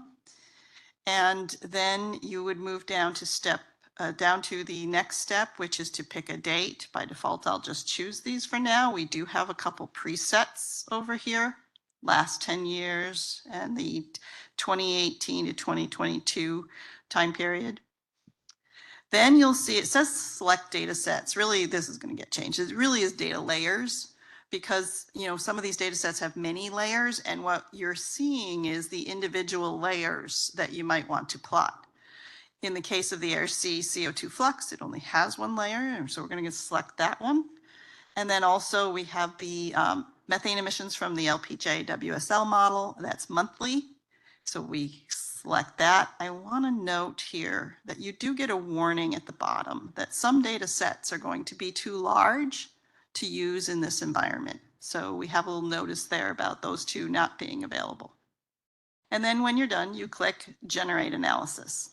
The nice part is it has told you how many square areas you're looking at, and you can see your selection and you see your dates. You hit Generate Analysis. Yes, this is happening in real time. And so you can see the plots loading. This is coming from the cloud optimized GeoTIFFs. What did I do? Oh dear. There we go. And we have the ability to refine our search if we didn't get what we expected. We can also use past analyses. If you click on it, you can see one that I've done earlier today. It will store them. So if you, over days, you want to do a different analysis, you can just go into past analyses and bring it back up. Notice you can see that the data sets aren't temporally in sync. So to bring that in sync, you can grab one end of this plot down here and squeeze it into the space that matches this one. And then you could even do this to move it back and forth until you get what you'd like. That way you can pull it so that the two are in alignment. There's an I button, of course, where you can get more information, and a link to the overview page if you find you want more detailed information about that data set you've selected. There is a little bar symbol, and that allows you to turn on and off different statistics, but it does only do it for the plot you're on. You do have to do it for both. Right now, that would be the way to turn it on into both of those environments. And you also can download the ping for this plot or the CSV text data. Now, if you wanted both plots, you would need to do a screen grab in this version of this analysis. But if you only wanted one of these plots, you just hit the download and you can get that ping. And again, that's just one example. If you find now I don't like these, I want to go get different data, you can keep your area, keep your time, and go and select different data sets, different data layers, I should say. Next, I'm going to bring up my colleague, Brian Freitag. He actually leads Veda, and he's going to dig in a little bit into the hub. There you go. Is it on the piece of paper? Perfect, thanks. Yeah, so as Deborah mentioned, my name is Brian Freitag. I lead the Visualization, Exploration, and Data Analysis platform project out of NASA Marshall. The reason why I'm here is because that was kind of used as a backbone to stand up this dashboard, the data catalog, and then also the analysis hub. So quickly, I'm going to show you an example of the notebook environment that we used. So we'll go to the OCO2 model into comparison CO2 budget overview. If you click on this access data, you see you get a number. I think Deborah showed this a little bit earlier, but we have the Jupyter Hub that's here. You also have this sample notebook. They are the same if you click on the link. The difference here is that this is a pre-rendered notebook. So if you wanted to just look at the code itself, download the data, this essentially gives you a starting point for how to access the data, run the data on your local machine, and then you can do a quick comparison to be sure that the analysis you've done on your local machine matches, what we've at least pre-rendered in the example that we've provided. So let me quickly open up the hub. Let me see, this should hopefully spin up. All right, so now we've got our Jupyter Hub environment. As a note, I did preload this, so it's not always that fast. And I'll also mention that it's currently access controlled. So we are currently using cloud computing with data that's in the cloud in the same region to essentially help alleviate egress costs. We don't necessarily want to be paying for getting data out of the cloud and onto our local machines. So we're trying to kind of bridge that gap for users to start migrating their workflows into the cloud, which is where this is. And so quickly, I'm going to hit run all, which will execute all the cells in the notebook. While that's running, I'll at least just mention that we've got a template here that kind of follows our open science principles where we provide the attribution. So you can see our authors here, both of those are UAH contractors that we have down at NASA Marshall who wrote this notebook. And so as more people continue to contribute example notebooks for data sets that are into the platform, we'll continue to use this template to kind of bring those authors in to the system. And I think almost every data set in the dashboard has these example notebooks for you to review and to use to kind of get you jump started. So the initial thing, we're just installing a bunch of libraries. That takes a little bit of time. But here's where we're actually going to start accessing the data in the cloud. So we're using our APIs to go and access the data. This stack API is just getting our the data catalog itself, hitting the data values. The raster API is what we're going to use to visualize it. We're pulling on the OCO2 MIP collection. As Deborah mentioned, there are a lot of layers that are within that. So you'll see that we filter this out for the fossil fuel layer. And then we basically are just going through here and doing some quick visualizations. So here we've got a map explorer. You can see this is very similar to what we showed in the data exploration page. You can zoom in and out as you did there. If you look very closely, we're looking at 2020 and 2019. There's a very subtle difference here just west of LA that you'll notice. You can also do the same zonal statistics that Deborah showed. This is essentially just trying to give people a springboard into the data set, not necessarily something that is going to be used for detailed scientific analysis, but it's a springboard to get there. And so now we're kind of replicating that exact same workflow, doing the same statistical analysis, and then you can see again that we've got our time series analysis showing the emission values for Dallas, Texas. So we did a subsetted area. We're doing our statistical analysis, and then we're plotting that within the browser. And then the last thing is you can, again, zoom into that specific location and then visualize it as we did before. And so all this, again, is just meant to kind of provide a springboard. This isn't necessarily something that is going to be scientific quality or science research quality analysis that are going to be in these example notebooks. It's more meant to kind of facilitate the research for users who may be new to accessing data from a cloud-based catalog. And I think that's pretty much all that I have. So I guess I'll turn it back over to panel, I think, or Shauna. Thank you, everyone. That was a wonderful presentation of capabilities. Now I invite you to continue with questions in the chat. Can we share? Yeah, the Q&A. So we have one question for you on Mentimeter. And what's the biggest gaps or limitations in the current information on natural sources and sinks from your perspective?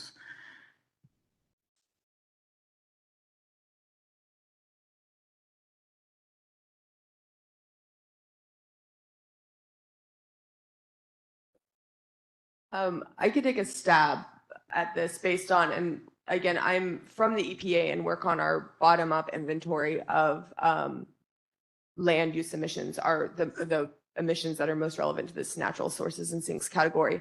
I think data we lack is especially related to these spatially gridded estimates of sources of emissions in this area. So especially with the coastal wetlands, we need to know, we lack really information even where those are, down to a fine spatial scale. These wetlands can be really small in area up to pretty large extents, and we need better maps of where they occur.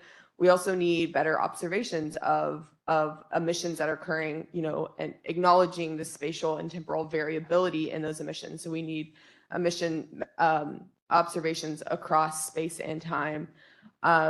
And those will allow us to build models that we can, then just predict essentially and be able to estimate without those direct observations how where the methane's coming from these wetlands based on maybe meteorological information or biophysical information. So those are kind of the building blocks that we use throughout the land use emissions category. And we need, I think this is probably beating the dead horse, but we need just higher spatiotemporal resolution, and we need those data to be collected regularly and and decrease the latency as much as possible, so that we can be using things like the greenhouse gas inventory in real time to be tracking the efficacy and the impact of all of these natural solutions that we're implementing in domestic policy. Thank you. And it seems like people agree with you from the responses in the room and online. I was just going to add, so Ben Poulter, NASA Goddard, completely agree with Kenna's comments on that. I think also we need, as has been mentioned, this is a multi-scale approach to estimating greenhouse gas emissions and removals, and so we need to also have the ground data, the ground flux data coming from flux networks to be able to parameterize the models and then do the scaling with the satellite data as part of the process. But wetlands in particular, wetland methane emissions are the largest uncertainty in the global methane budget, and there's concerns that there are climate carbon feedbacks, triggering increased wet and methane emissions, particularly from the tropics. And so a lot of focus on reducing those uncertainties is needed. On the CO2 side, for the natural fluxes, land cover change continues to be the biggest source of uncertainty in the global carbon budget for land, and sort of improved representation of the land cover dynamics in the land surface models is needed, as well as attention to how we compare what different modeling approaches estimate for land use change emissions that Kenna mentioned, with the use of this managed land proxy, which is different to how other modeling teams and assessments assess those land use change fluxes. Okay. One last on, and maybe a nod to Anna's work at NIST. I think one of the big challenges that we see, we of course like need higher spatial resolution data and better maps, but the other challenge is when you see action, and a lot of the great action that's taking place at the state and urban levels, really being able to disentangle the natural influences and the changes in fossil fuel emissions, for better or worse, is incredibly challenging right now. We see a lot of great examples from LA.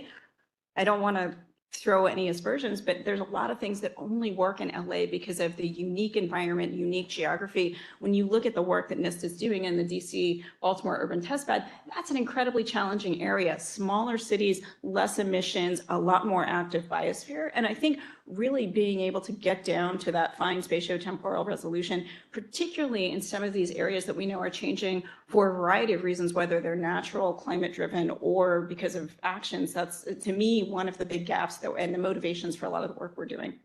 Well, since you mentioned it, I'll just mention one more thing about urban areas and the urban biospheres. One of the active areas of research is to understand how the urban biosphere behaves differently than traditional, the rural biosphere or whatever, like, the undisturbed. So that's kind of a really active area of research, and we don't know how that affects things globally, but certainly on the urban scale, those differences can be pretty big about how trees, take up CO2 in urban areas near highways versus in a pristine forest, that kind of thing. So some of the models don't account at all, for that kind of effect. And that's something that if you're looking at the urban scale, you do need to understand. So that's kind of a very research focused answer there. Yeah. Thank you. Okay. One more, just to move from urban all the way to continent to global. One of the key challenges for people doing large scale, regional to continental, global scale inverse modeling is to. Okay. Yeah, sorry. One of the key challenges for people using inversely derived fluxes to convert to stock changes that are relevant, for example, within the UNFCCC framework. National inventory reports, I can talk loudly, is lateral transfer. We heard about lateral transfers in waterways, but also crop and wood trade. Those are incredibly important components that we don't have great information on now. So that actually is a need, an emerging need for us to really make atmospheric data more policy or directly policy relevant. Okay, thank you everyone for those comments. Now we have questions from the Mentimeter. So again, I urge you to put your questions in the chat. And we have one question here that was highly voted. So for natural sources and sinks data, does the center envision eventually being able to support validating carbon credits at the project scale, or will this require private sector collaboration? That is a very good question. I think there's a lot of interest, but there's a lot of dialogue needed across the federal government of the role of the center and the engagement with the private sector. So I would expect that engagement to those discussions to be happening very actively over the course of the next year. But I think right now that's still very much in the scoping phase, and that there's a lot of focus on making progress on the specific focus areas that you see demonstrated here. So I think stay tuned for more later, but I think that's kind of where we are in the process. But great question. Okay, thank you. Are there plans to include fire emissions in greenhouse gases in the natural sources focus area? from the perspective of the center, I'm sure that some of the available sources, implicitly reflect these emissions because, the atmosphere kind of is this seeing the net emissions, right? So if you see fluxes of CO2 and trace gases from fires, those will be reflected in those data sets. But they're also explicitly broken out in the greenhouse gas inventory, which, because it is a bottom-up inventory approach, allows for that allocation and the attribution. So we do estimate those, especially the trace gas emissions, CH4, methane, nitrous oxide, carbon monoxide, based on burned area and some modeling about the available fuels and the severity of the fire, and we can therefore estimate what that particular source of emissions within the land use sector of emissions. Great, and I'll chime in. There's already some fire information there, and a couple of the products there are fire emissions, I think from both the top down and one of the bottom up models. And the goal is also to be updating that information. Fires is actually one of the types of emissions data sets where we do actually have good, timely information already. Not to say that it's perfect, but we need that for understanding air quality and for being able to support a lot of the wildfire research that is also going on throughout the federal government. So you can see a little bit there now and expect to see more of that in coming months. Okay, thank you for those comments. Let's see, here's another one. Thinking about bottom-up estimates of natural sources and sinks, different approaches can produce very different maps. How can we provide a range of information without confusing our portal users?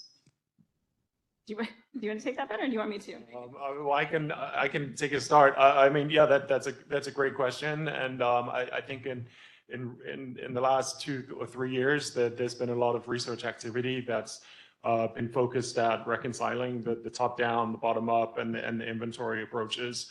I could imagine that the Greenhouse Gas Center could provide some educational tools on how to align the 3 approaches and to explain why the differences are there, and potentially sort of include in the Jupyter notebooks a way to do that aligning by the users. And like John has mentioned, the lateral fluxes for the aquatic and trade play a major part in that reconciliation. The way that we're defining the managed land proxy, the different sectors, it's sort of a complex crosswalking, but there's been a lot of advance to be able to do that. Yeah, just to follow on, I agree very much with what you said, Ben, and I think this question is really excellent because I think it raises a much broader question for the GHG Center and many of us who communicate science on a regular basis, which is communication of uncertainty more generally. And I think this is something that we often shy away from very much. I think because there's no good answer about how exactly to communicate uncertainty in these topics, because we still are dealing with a lot of uncertainty that reflects the fact that these different, even after you try to make it more apples to apples, there are still differences often. So I would just pose that as a question for us to consider who are involved with the GHG Center about how exactly to engage properly with the public and the policy community in terms of communicating uncertainty. Yeah, and I think it's a really good question, and I don't think there's a single right answer. There is this tension between open science showing transparency of methods, showing all of the data sets, versus providing consensus information that some stakeholders need. And you sort of have to try to do both of those things, which is challenging. So what we're trying to do through the GHG Center is to keep the GHG Center data portal as the place to provide the most curated, ideally the most consensus information when we get there, but also to leverage some of the other data systems advances that we see within NASA, within NOAA, across the federal government, to be able to provide an on-ramp for those new and emerging research approaches that also give us a little more freedom to show how different data sets are working, even if they are not at that highest tier of maturity that makes it into the GHG Center portal, right? And so that's a complicated way of saying you want people to have access to all of the information, but not to be confused by it. So I think in combination with the storytelling, the data insight that Deb showed us really beautifully today, I think there's a way to get there. The other thing that I think is really important that we're emphasizing through the GHG Center effort and through some of the things like the WMO G3W is to make sure that we have very good benchmarking of the modeling products that we're demonstrating so that people understand strengths and weaknesses and how to use them, right? And so, for example, Ben's group have been doing this amazing job of sort of operationalizing their land surface modeling, which is giving us CO2 fluxes and methane emissions in a more timely way than we've ever had before. So this is super exciting. But the other thing that's really great is they're bringing that with an uncertainty estimate from a variety of approaches within the same modeling framework and running that through an established benchmarking package that's been developed through the Department of Energy so that we can make those kinds of benchmarks and statistics available, not just for Ben's LPJ model, but for other models so that everybody can see and understand when we do have different types of modeling products, what are they doing well? And that's the first step to getting to a consensus estimate is just really having that level playing field of understanding the performance. Thank you. Now we're at time, but I'm going to ask this one question because it's highly voted and maybe others can step in to answer it as well before we switch panels. Is there a plan to fill emissions data gaps, for example, wetlands data, with federal funding for sustained mapping and monitoring? Some states have intermittent monitoring programs, but funding is lacking. I guess I'll leave it for anyone who want to pick that up. I don't know that I have the capacity to answer that or that any of us are able to answer that question. I don't know, RG, if you'd like to say anything, but I'm not sure that that's maybe above my pay grade. I don't know if it's within my pay grade. But yeah, so I don't believe that we currently have such plans, and I would have to probably defer to others within our agencies with respect to that. But in our current plans, we do not have such plans. Yeah. Thank you. Thank you, everyone. Thank you for your questions. This was a wonderful discussion with everyone. Thank you for your time, everyone. And I would like to transition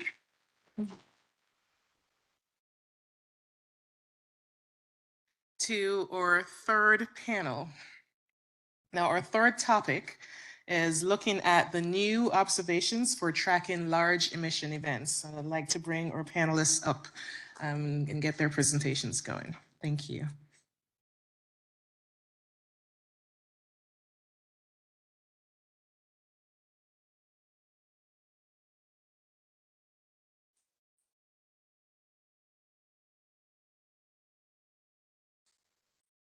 I'll stay up here since I'm going first. All right, thank you so much. Welcome to the discussion of our last focus area. I'm Dana Chadwick. I am a scientist at NASA JPL, and I'm just here to kind of set the stage for us to think about this focus area on tracking large emission events.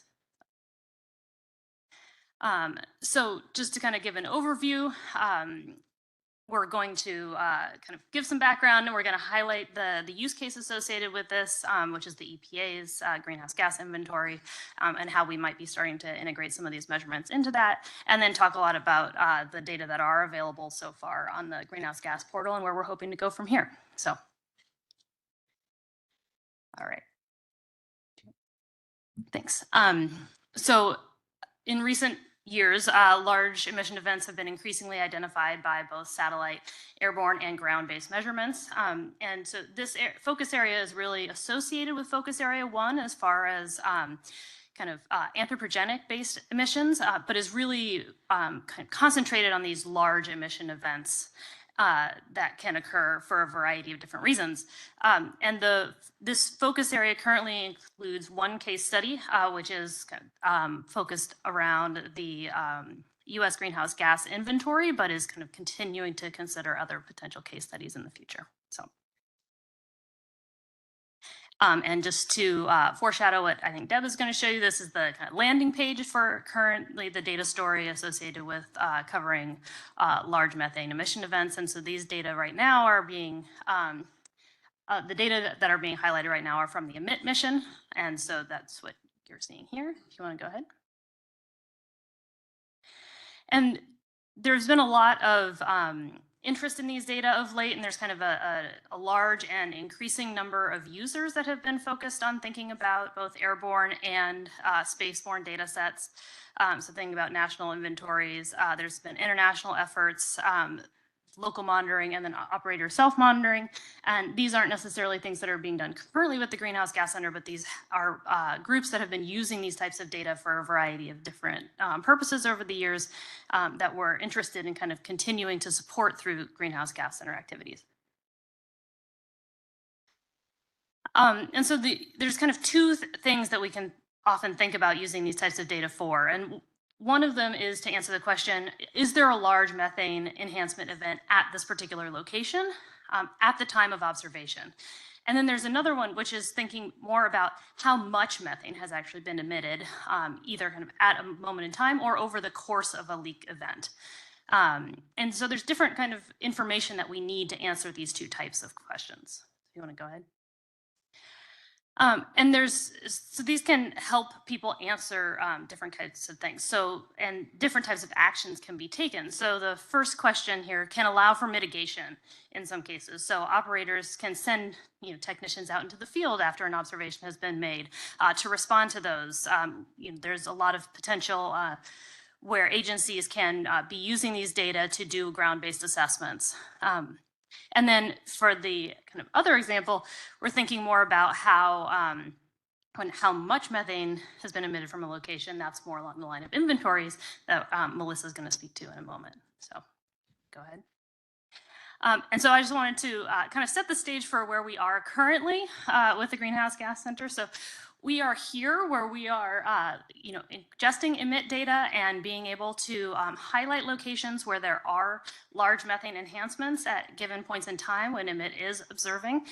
But we're working towards getting to understanding kind of longer term emissions associated with these large emission events.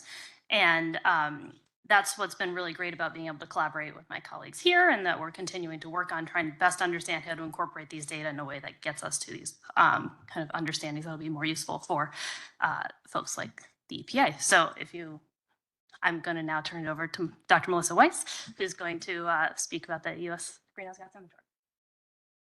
Great, thank you. So I'm Melissa Weitz with EPA's Climate Change Division, and I'll talk a bit about how we are currently incorporating large emission events into the inventory and future plans to incorporate more. Next slide, please. So the inventory, as Aaron and Kenna walked through, represents national total anthropogenic emissions and sinks. There are anomalous large events that can occur across different methane sources and can have highly variable emissions that wouldn't necessarily be captured with our standard approaches to develop the national level greenhouse gas inventory. So to incorporate this information, we separately, using other emissions data sources and additional information, incorporate estimates for distinct emission events. So we first did this in 2017 using information developed by CARB, compiled by a number of studies for the Aliso Canyon, California well blowout event. In 2022, we worked with a number of researchers that used primarily satellite and other information to develop estimates for 3 large well blowout events in the production segment of natural gas systems. And so we used that information to incorporate those distinct estimates into the inventory as well. Next slide.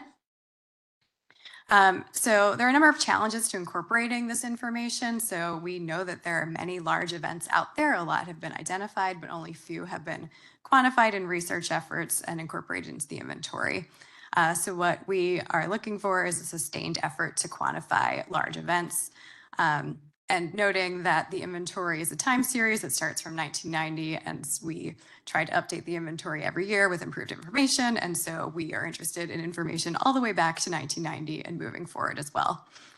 So the US GHG Center is going to help us with this challenge in 3 areas. So first is identifying and assessing available satellite and other information on large emissions events. Second is developing an approach to quantify methane emissions from available information.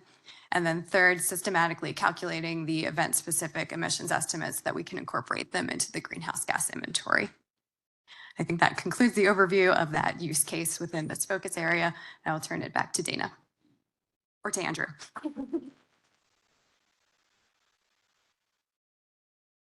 Great, so my name is Andrew Thorpe at the Jet Propulsion Laboratory. And really happy to be discussing with you today current methods and data sets that will be part of the Greenhouse Gas Center. Next slide, please. So remote measurements of methane have been in the news over the last few years, last year or so. It's not been years yet. So we've got examples from a Reuters piece that's focusing on a landfill in Iran. And on the right, we've got methane from Turkmenistan oil and gas emissions. So it's great to see the visibility, but we want to talk a little bit about how do these types of technologies work. So next slide, please. So there are many different ways to measure methane point sources. So maybe we'll start just with what is a point source. So a point source for methane is typically emitted from a discrete location on the ground, maybe a meter or a few meters in extent, generates a concentrated gas plume that can be quantified using different technologies, right? We've got in situ measurement strategies, sampling the air. They can be deployed on ground-based driving surveys. Can we go? Yep. Tower-based systems, as well as instrumented on drones and aircraft. There's also remote sensing measurements. These can also be used on the ground, camera systems, but there's also airborne and spaceborne technologies here. So the focus for this point source emission portion of the U.S. Greenhouse Gas Center is really focused on the remote sensing technologies from satellites and aircraft. Next slide. So how do we measure these point sources? So for in situ measurements, we can take direct sampling of the atmosphere, either ground-based or aircraft-based. So there's concentrations in an XYZ space. We can use that to estimate emission rates with some assumptions regarding mixing layer heights and wind speeds. The figure on the left shows one example of that type of methodology, doing a corkscrew at different altitudes to quantify methane emissions from a landfill, as an example. There's also remote sensing technologies that measure light and the interactions with greenhouse gases. There are active systems that use light, like a laser as a light source, and passive systems that use the sun, as an example. These technologies output these two-dimensional maps of plumes. What I'm showing on the right-hand figure there is a set of methane plumes from Turkmenistan observed from EMIT. And we can ultimately estimate emission rates from this type of imagery if we incorporate wind speeds. Next slide, please. So I did want to talk a little bit about the EMIT instrument. This is on board the International Space Station since July of last year. This has a wide field of view, 80 kilometers across, with a 60-meter spatial resolution to allow us to map out methane and CO2 point sources. How do we do this? Well, there's distinct absorption features that are present in the shortwave infrared. It's a little small, apologies here, but in the center panels and the upper panel, you can see methane absorption features between 2200 and 2400 nanometers, as well as CO2 below that at shorter wavelengths. And these are diagnostic spectral fingerprints that allow us to do quantitative retrievals on a per pixel basis to map out these methane plumes and to ultimately estimate the emissions. Next slide. So we've been working in this space for about 10 years or so. In graduate school, I was able to publish one of the first papers demonstrating AVERIS, the airborne instrument's capability for mapping methane offshore in Santa Barbara and onshore in the Inglewood oil field.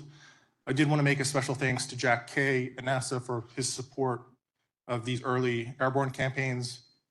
Since then, we've demonstrated the capability using Hyperion, satellite instrument for the Aliso Canyon blowout. More recently, we've had really exciting sets of work that have come out of the California Methane Survey, and that's Riley Duran from Carbon Mapper led that project to quantify emissions across different mission sectors.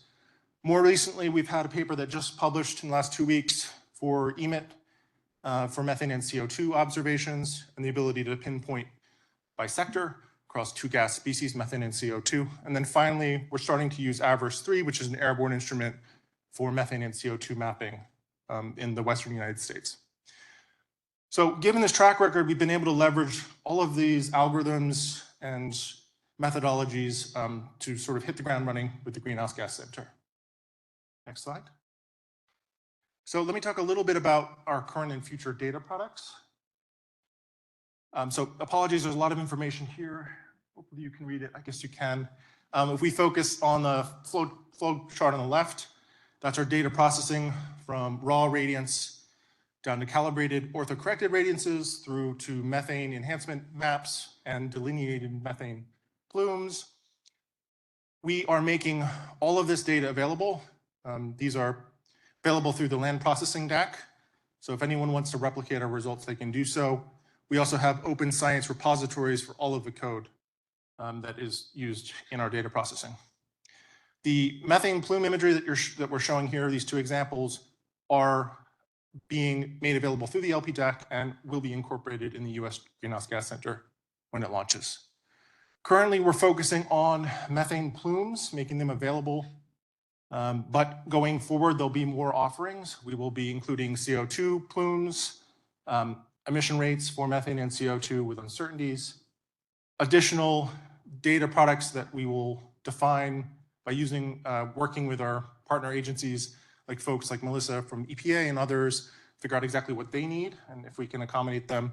And then ultimately, AVERS 3 airborne results are something that we'll be delivering as well. Next slide, please. So EMIT coverage currently is international, but it's spatially incomplete. So we focus on the image in the upper right. The white areas are associated with the prime mission of EMIT, and that was to define or to map out the surface spectroscopy of the arid regions of the world. Luckily, we have co-located expected regions for methane and CO2 point sources, and that's why we've been able to generate so many interesting data products to date. The ISS does have a repeat revisit, which is very important, and that's shown in the lower right-hand figure. That can be on the order of a few overpasses to many overpasses over a one-year mission. And that's important for characterizing emission variability over time. And I did want to emphasize that EMIT will have an extended mission starting in December, where we are in the process of actively redefining the areas of focus. We'll be focusing on areas between plus and minus 56 degrees latitude, and that's demonstrated by those dotted lines in that upper right-hand figure, to focus on areas that we haven't mapped yet for methane and CO2. And there'll be a focus on CONUS observations as well. Next slide. So it's a really exciting time to be doing this type of work. There's a whole suite of satellite instruments and airborne instruments that have capabilities. This is a nice figure from Daniel Jacobs' 2022 paper showing the point source imagers like EMIT and the planned carbon mapper instruments, as well as area flux mappers, some of which can actually do point sources like TRPOMI has demonstrated over the years. There's also a number of airborne assets that can be used to quantify methane emissions, AVERS, and the AVERS next generation AVERS 3 instrument. There are active systems like Bridger and HALO, and then there's a whole suite of airborne operations, GHGSat, Carbon Mapper, EDFs, Methane Air, and Kairos as an example. So with that, I'm going to hand it off to Steve Brown from NOAA to talk a little bit about validation activities and mission quantification.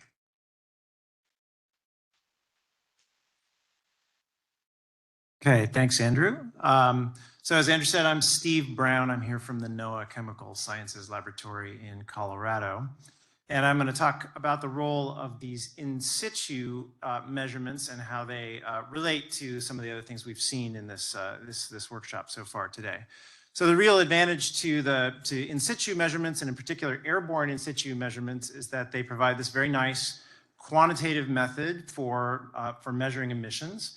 The disadvantage to doing things this way is that we just simply don't have enough of these kinds of measurements. So these are very useful tools for undertaking these kind of validation efforts to be sure that we understand what we're looking at from the remote sensing side of things, or that we can understand the accuracy of the emissions inventories themselves. But they are limited snapshots in time and space. And so to do this kind of work, you really need three pieces of information. The first is just an ability to measure at a particular point in time and space the pollutant concentration of interest. In this case, we're talking about methane. You need also a very good sense for the transport. That is to say, you basically need to know which way the wind blows. So you need sophisticated instruments that will tell you something about horizontal and vertical wind fields.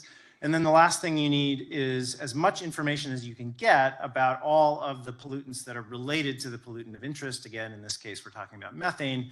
So you'd like to know all the things that are co-emitted or not co-emitted with methane that also make up the atmospheric composition. If you have all of that, you can put that information together in a variety of ways. It's kind of shown on the left side of this slide. A traditional way to do this is with mass balance, where an aircraft might make an upwind and a downwind measurement of a particular pollutant. Understanding that wind field very well between those 2 points then is easily converted into an emission rate. You can also look, as I said, about the covariance between a particular pollutant and other things that may or may not be co-emitted with it. And this is a really powerful way to do 2 things. First of all, if you understand an emission inventory for one thing, you can relate it to the emission inventory for methane. But this also really enables source attribution. So you might want to be able to make an emissions measurement within a particular area and understand if most of that is coming from agriculture or oil and gas or urban emissions or the like. And so that's a method that really lets you get after that. And then lastly, if you know something about vertical wind fields, you can do eddy covariance. That's a technique that lets you do a very similar kind of analysis to mass balance, but in the vertical dimension, looking at the rate at which things are advected upwards or downwards. Examples of past work that illustrates how this has been implemented is over on the right. So just illustrating the NOAA P3 making measurements in California that are instrumental in understanding the emissions from the urban sector as well as from the agricultural sector. And then also a series of measurements that took place across the majority of oil and gas producing regions in the United States to understand that emissions sector. And again, that has allowed these kinds of evaluations of the accuracy of emissions inventories. So next slide, please. So that's a little bit about how this has worked. What's going on now is illustrated here. This is an effort that took place in the summer of 2023. This is AGES, which is an acronym of acronyms, or actually AGES Plus, which is an acronym of acronyms, illustrating actually really how a lot of different agencies can work together to solve this problem, right? So this is it illustrates not just the interagency efforts and the integration of those interagency efforts, but also the vertical integration you see in this graphic that takes advantage of all the different data sets and all the different methodologies to tackle a problem, for example, like methane or other greenhouse gas emissions. So the A in AGES stands for aroma. I won't define that particular acronym for you, but I will say that's the NOAA effort. That was actually a campaign on the NASA DC-8 that's all the way on the left side of the graphic there. And that was supported by the satellite side of NOAA through NESDIS. And we have the very, very detailed measurements of atmospheric composition, including all of the major greenhouse gases from the DC-8.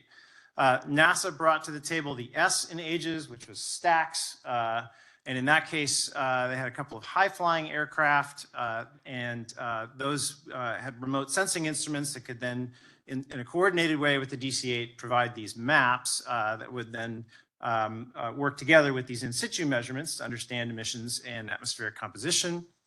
There was another NOAA effort that's not even represented in the acronym of acronyms. It's part of the plus there. That's NOAA Cupids. That's the Twin Otter. You can see all the way on the right there. I'll show you a more clear example of that on the next slide. But that really illustrates this transport piece. So that's where we have very detailed measurements of wind fields that let us do a very good job of getting at these kinds of mass balance questions. And we do that in coordination with other aircraft. And I'll point out that we did that with the UMD Cessna, which was an effort that came from the NOAA Air Resources Lab. And then, while we're doing all this, of course, these airplanes are sampling the space in between the remote sensing instruments that are above and the ground-based instruments that are below. So we're doing this largely motivated by the need to understand what the satellites are seeing, but also to coordinate with efforts such as the NIST urban greenhouse gas testbed. So next slide. And so this is just one example just to make this more concrete and show you what this actually looks like in practice. So this is New York City on July 26th of this last summer.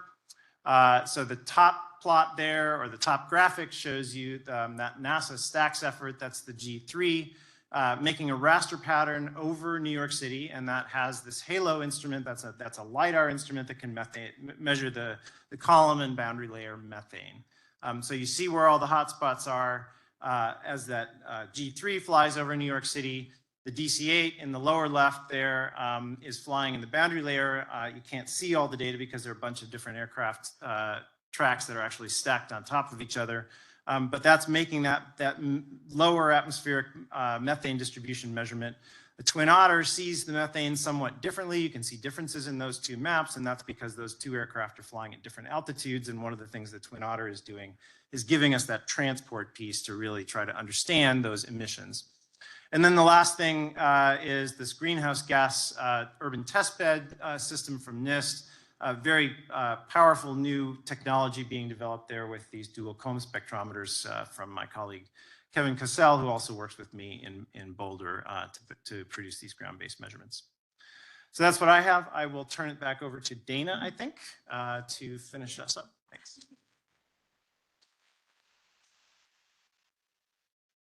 All right, just one last thing to add here on the kind of intercomparison and CalVal efforts, so that just to highlight that AVARIS 3, with support from the Greenhouse Gas Center, is doing underflights of EMIT currently to kind of understand the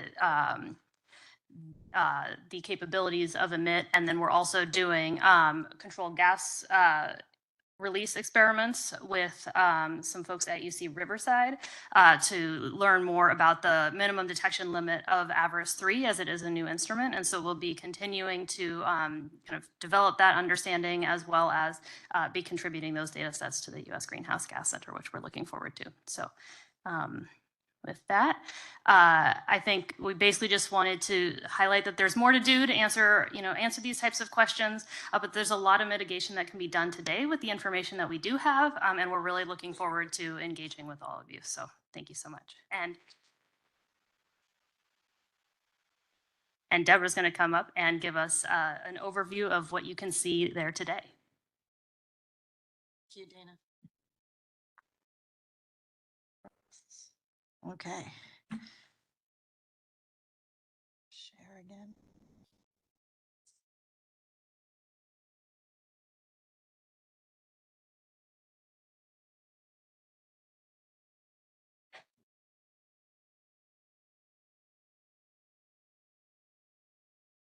Okay. So if we pop into the emit data, again, notice how I can use this drop down. I could have gone back to the data catalog, but I can also use the dataset drop down and find emit.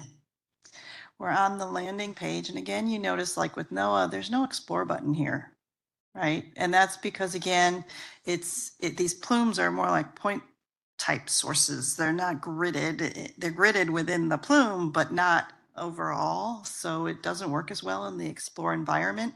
So what, again, we've done is a similar Mapbox embedded environment. Again, I can open it into the new browser tab. But in this case, I'm just going to work here and show how this looks. We have different plumes. It defaults to the US, but using my browser, I can, or the plus minus button, I can show the globe here. You can see that there's over 800 plumes to date from this data set. And the coverage is limited, as mentioned, to arid regions somewhat. So you see all these arid areas where there's most of the plumes. There are occasional other plumes that you can see, but most of them are in the arid regions. Next, I'm going to pop into the, now there's a nice little button here, which I haven't pointed out yet. This little circle with arrows, that's to reset, and it'll reset to the default. So if you're out in the globe and you want to come back to where we were, it would reset to the US. So that's kind of handy. And what we're going to do here is pop into the Permian Basin area where you see this big blob of and I get my mouse here to work right. Maybe I will pop out of the browser. Not my computer, I have to say that. It's always different in Alive. Come on. There we go. So we have here a big cluster of plumes. And as I zoom in further and further, you start to see that some little red hints of red outlines showing up. Again, like with the NOAA data, I can hover and I can see latitude, longitude, time observed, and the methane enhancement value. The other thing I can do is just click on it. And what the system will do is open this window. It will zoom real close in. You can back that out a little bit with the plus minus, or you simply your browser, your mouse. They have here, you'll see a time series type plot up here. I'll make use of that in another example. There's a nice inset box, which you see has an X. It can be removed or it can be actually moved aside out of the way of anything you're visualizing. It has a max plume concentration, the concentration uncertainty, a direct link to the TIFF that you're viewing, so you can actually get that piece of data. Latitude, longitude, the orbit of the International Space Station, the plume ID, and the time of observation with the date. The plot on the right, the legend on the right shows your methane enhancement that matches the grid. If I use my eye over here, I see I can turn it off. What's this good for? It's great for looking what's underneath. And you can see here that it is a well pad source of this methane emission.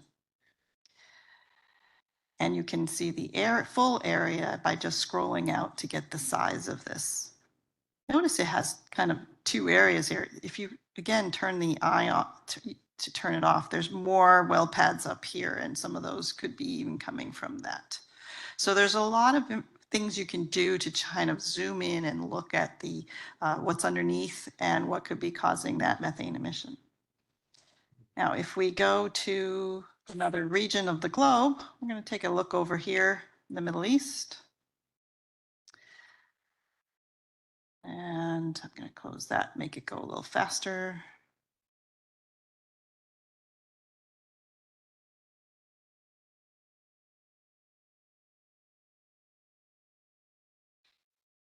There we go. If you come into the area of the Middle East, there's some interesting things here. I want to use an example to show you the reason we have that date time slider in there.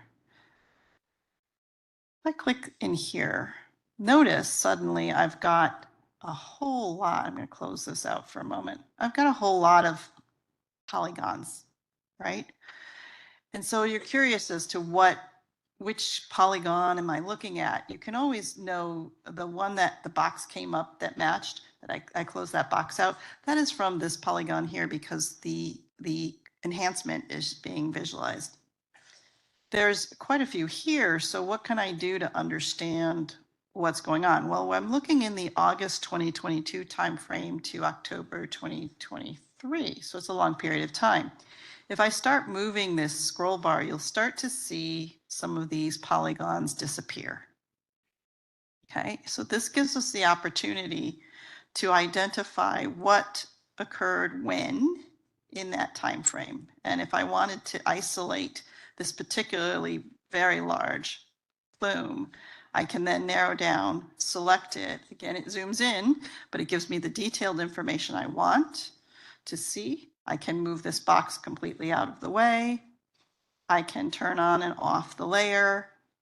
And I can see that this landfill is the one producing the large plume that you see here.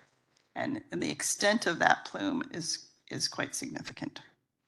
So these are just some examples. I can also do the same in, like, let's say I want to pop back to the United States and go check out where we are right now in Virginia area. And I'm not seeing my plume. Come on. Time slider. Thank you. Time slider. Thank you, Andrew. And there we go. We have a plume up here. and it will zoom into that plume.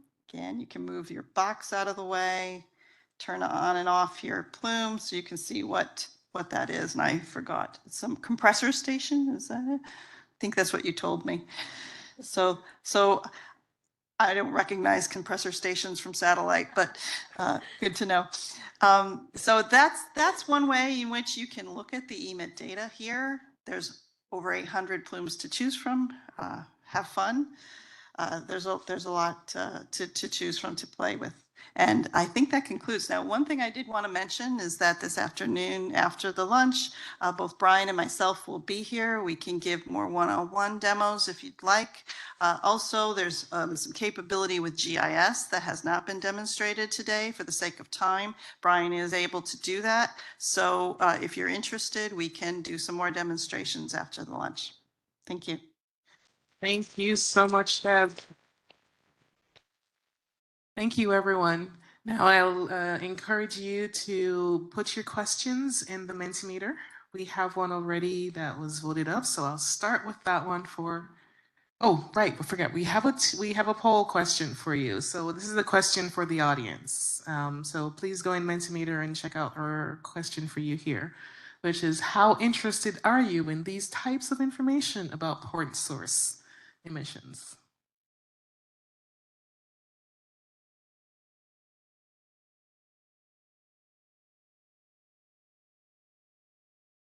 All right, start. Perfect. One person is voted. Yes, they really want to see this stuff. Excellent. Great. Thank you. Thank you. You're really helping us to make some prioritization decisions on what to do next. Okay, so while you fill that out, we will go with the first question. Is our panel ready to take questions? Yep. Okay. This use case calls out large emissions, but pivots to focusing on methane emissions. CO2 emissions from cities and power plants are huge. Are there plans to show OCO data that can capture CO2 emissions? And I can also leave that to someone in the audience to address. I guess I'll start by just clarifying the purpose of the use case for the inventory is to capture emissions that aren't already in there. So yes, cities are large sources of CO2 and power plants as well, but those CO2 emissions are generally captured by the methods that we have for fossil fuel CO2. And just to follow up on the CO2 thread, so we will be making CO2 available, data available for emit. And we look forward to opportunities to intercompare emit with OCO 2, 3 CO2 results from power plants as part of our intercomparison. I think we're also open to including OCO 2, 3 data products into future offerings into the data portal. We don't have a methodology that's been ironed out to do that at this point, but over the next year or so, we will, I think, define that.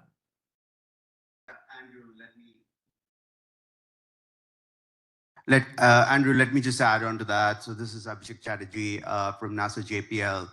So actually with the OCO3 SAM data, we now have a Jupyter notebook that basically does sort of the same processing and the pipeline that converts the data into this cloud-friendly formats. And we have been talking to Manil, wherever he is, there about that, but we would be certainly happy to accelerate the process. If there is interest within the community, then we can certainly accelerate the process and make sure that the data flows into this use case or some other use case. Yeah.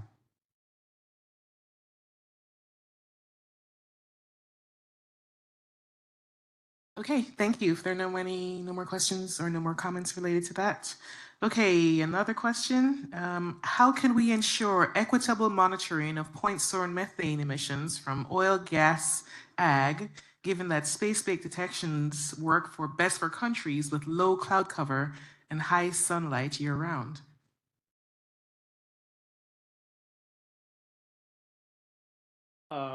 Yeah, that's a tough one. With our current offerings with emit and Avarice 3, obviously we are, like any satellite instrument, we will struggle in the same way with low data densities in the tropics, and, coverage that is limited to certain regions historically because of our target mask, which was, primarily focused on the arid regions of the world. We're going to really try to open that up. This is a work in progress. We're going to be trying to look at, there will be a US focus given we are funded through the US Greenhouse Gas Center. So there'll be CONUS prioritization for mapping, but we'll also be looking for opportunities to get coverage of areas that we haven't been able to focus on in the past. And that could include areas where cloud coverage is a problem. I think one of the benefits of instruments like EMIT and other fine spatial resolution instruments is that indeed we can look between the clouds. There are some, it's a bit challenging, cloud shadows, clouds are a little challenging, but we have seen nice examples of plumes between clouds in the Permian as an example. So there'll be opportunities for us to do more looking at some of these other parts of the world. Andrew, just to throw another comment in, I am Anne-Marie Eldering from NIST in the Greenhouse Gas Measurement Group, but I think one of the slides we included here is important because it's pointing to where we're heading in the future, that this is a template in these great first examples, but we have missions that have wider swaths, so they might give us opportunities to more observations. We have activities like Carbon Mapper that are smaller satellites, but many of them. And so the technologies that are coming down the road, but maybe not focused on that notion of equitable, they are focused on that notion of high frequency revisit as much of the world as possible. So I think we're heading in that direction. Take some time to get there, but definitely moving in that way. Okay, thank you for those comments. Have you considered using university and research organizations to obtain monitoring data generated by other parties where the data won't be otherwise provided due to privacy concerns?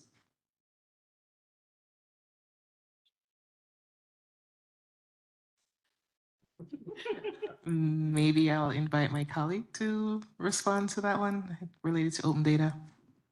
Yeah, so I do think that, privacy concerns is really something very important for us. And as I mentioned at the overview introductory presentation, we are thinking of developing a set of methods and approaches for integrating additional data from outside the federal government.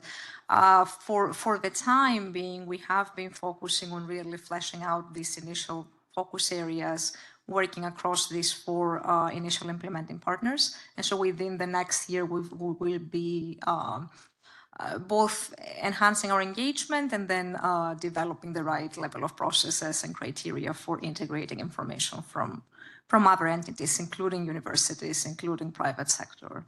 So not at, we can't give you an answer today, but that's definitely something within the scope of what we're thinking. Thank you. Okay, and we have a couple of more technical questions. So I guess I'll go into, will the information be presented in spatial entities other than regularized grid?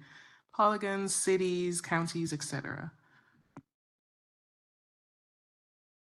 I think when we're talking about the EMIT results in the short term, they're gonna stay in their current format. So that's going to be sort of rasterized concentrations on a per pixel basis. That are limited to snapshots in time, right? We'll be transparent about that. It's a single observation of a methane or CO2 plume at a specific time. Going forward, I think we'll be looking for opportunities to look at repeat mapping of areas, and there's an opportunity to, calculate, how many observations the plume has been seen relative to total observations. There's opportunities to look at expanded data products and offerings that might not be quite as point sourcey in origin. But I think that's something that needs to be worked on in the coming months. We had a similar question related to the point source event data are very interesting, but can we assume fluxes are 0 elsewhere? So that's a great question. And I think one of the challenges that we've had, particularly with the EMIT mission, is communicating effectively that we're not getting global coverage plus and minus 56 degrees, right? And we've been focusing in the first year of the prime mission on arid regions. So I think that that's a good opportunity, and I've heard this before, it's an opportunity for us to do a little bit better in communicating that going forward, right? To emphasize that if you don't see a plume somewhere, It doesn't necessarily mean that we've imaged it right, and we need to make that clear. I think going forward, when we do a more concerted effort to do mapping in a more systematic way, focusing on greenhouse gases, I think we can do a better job at communicating that. Okay, can we take some questions from the floor here? Can I invite you to come to the mic? Line up if you have. Is this thing on? Yeah. Hi, everybody. Riley Duran from Carbon Mapper, and also a veteran of over 10 years of the NASA Carbon Monitoring System program. So I'm super excited to see all this come together, including some products that have been in development for over a decade. I have a couple of recommendations and then a question. Recommendation one, building on what Andrew was just saying, is that one of the challenges of pulling together a very diverse set of data sets like this at different spatial scales and sensitivities is a lack of clarity on what they're really telling you. And so one recommendation is to generate some sort of completeness metric that tells you what the real information content is. Because for most of the applications we've talked about today, completeness is a function of sensitivity or detection limit, spatial coverage, sample frequency, and the distribution of emissions you're trying to see. So for Melissa's example of trying to quantify blowouts, unplanned fugitives, or maybe inefficient process venting, that's one distribution, and you optimize data sets to answer that question as opposed to finding lower emitting sources for leak detection. So that's one thing, is try to generate heat maps and completeness maps so we understand where we have understanding, where we don't. Second recommendation is around standards. I think one of the biggest roles the federal agencies can play is establishing common standards and definitions for things like what constitutes a 90% detection limit. What are reasonable standards for uncertainty quantification? Importantly, validation and calibration of these data sets. If you really want to play a role in lifting the rest of the ecosystem, establish those standards and frameworks and federally funded testing programs so that everybody can bring in all these other data sets. Because a vast majority of the data out there is non-government, and I think you can help lift a lot of ships doing that. And the third thing is a question, and that is, data is great, but our experience is it only gets you about halfway there, and I'm talking about the handoff challenge, and that is interpreting the data, answering questions of users, ingesting their needs, and making sure that data is responsive to it. That is a huge part of the job that traditionally we do not address with data centers alone. So my question is, on the federal program, what are their plans for providing a service aspect of this, including people, humans, not ChatGPT, that can translate and persistently help people understand and use this data, not just put it into a data commons? Because that's a straight up question. End of comment. I can take a stab, and then, we do have a lot of our colleagues from our interagency team. So what I may do is invite others in the audience to offer, their thoughts as well.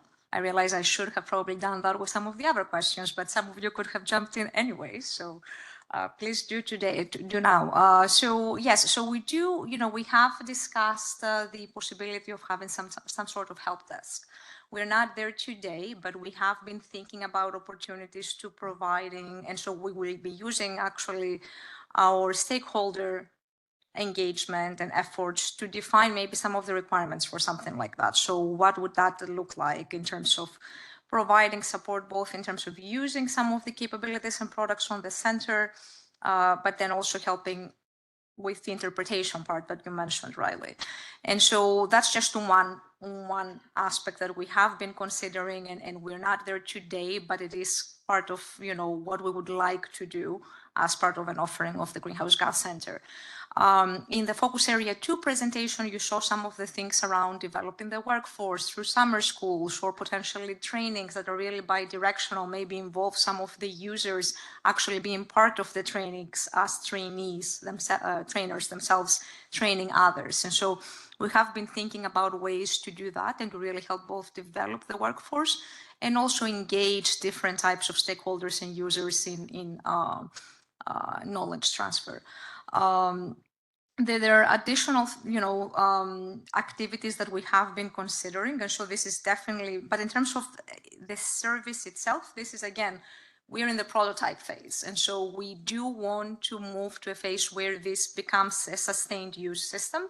And as part of that, definitely being able to provide a certain level of support that comes along with that is part of our discussions. And so maybe, more to come on this, but I think that's all I will share right now, but I'll turn it over to others from NIST. I know standards were mentioned, so James may have input, Vanda, Ariel, other colleagues from EPA, if they want to add, please. And yeah, I see Bill in the audience there.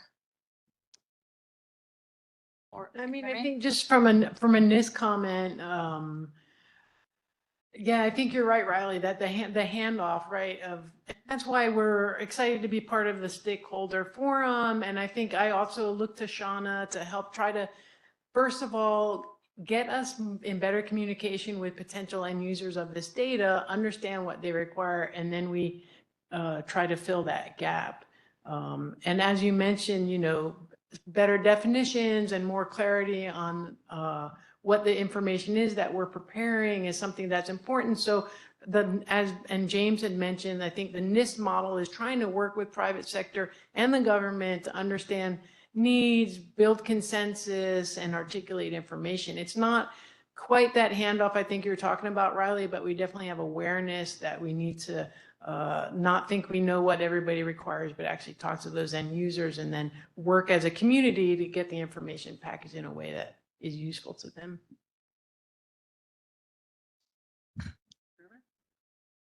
Okay, any further comments from the audience? All right, thank you so much for panel 3 and for showcasing the 3 main focus areas for our Greenhouse Gas Center to date.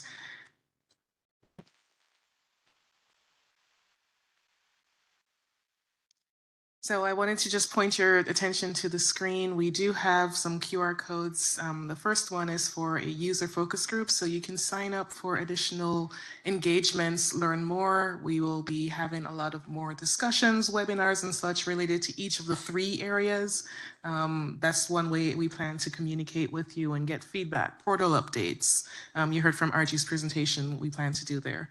And for those online that missed that, this is definitely an opportunity for you to join us in the next year or so and onwards to engage on the focus areas that we have and try to improve them, prioritize, get user feedback and requirements. Okay, so next I would like to bring back one of our opening speakers.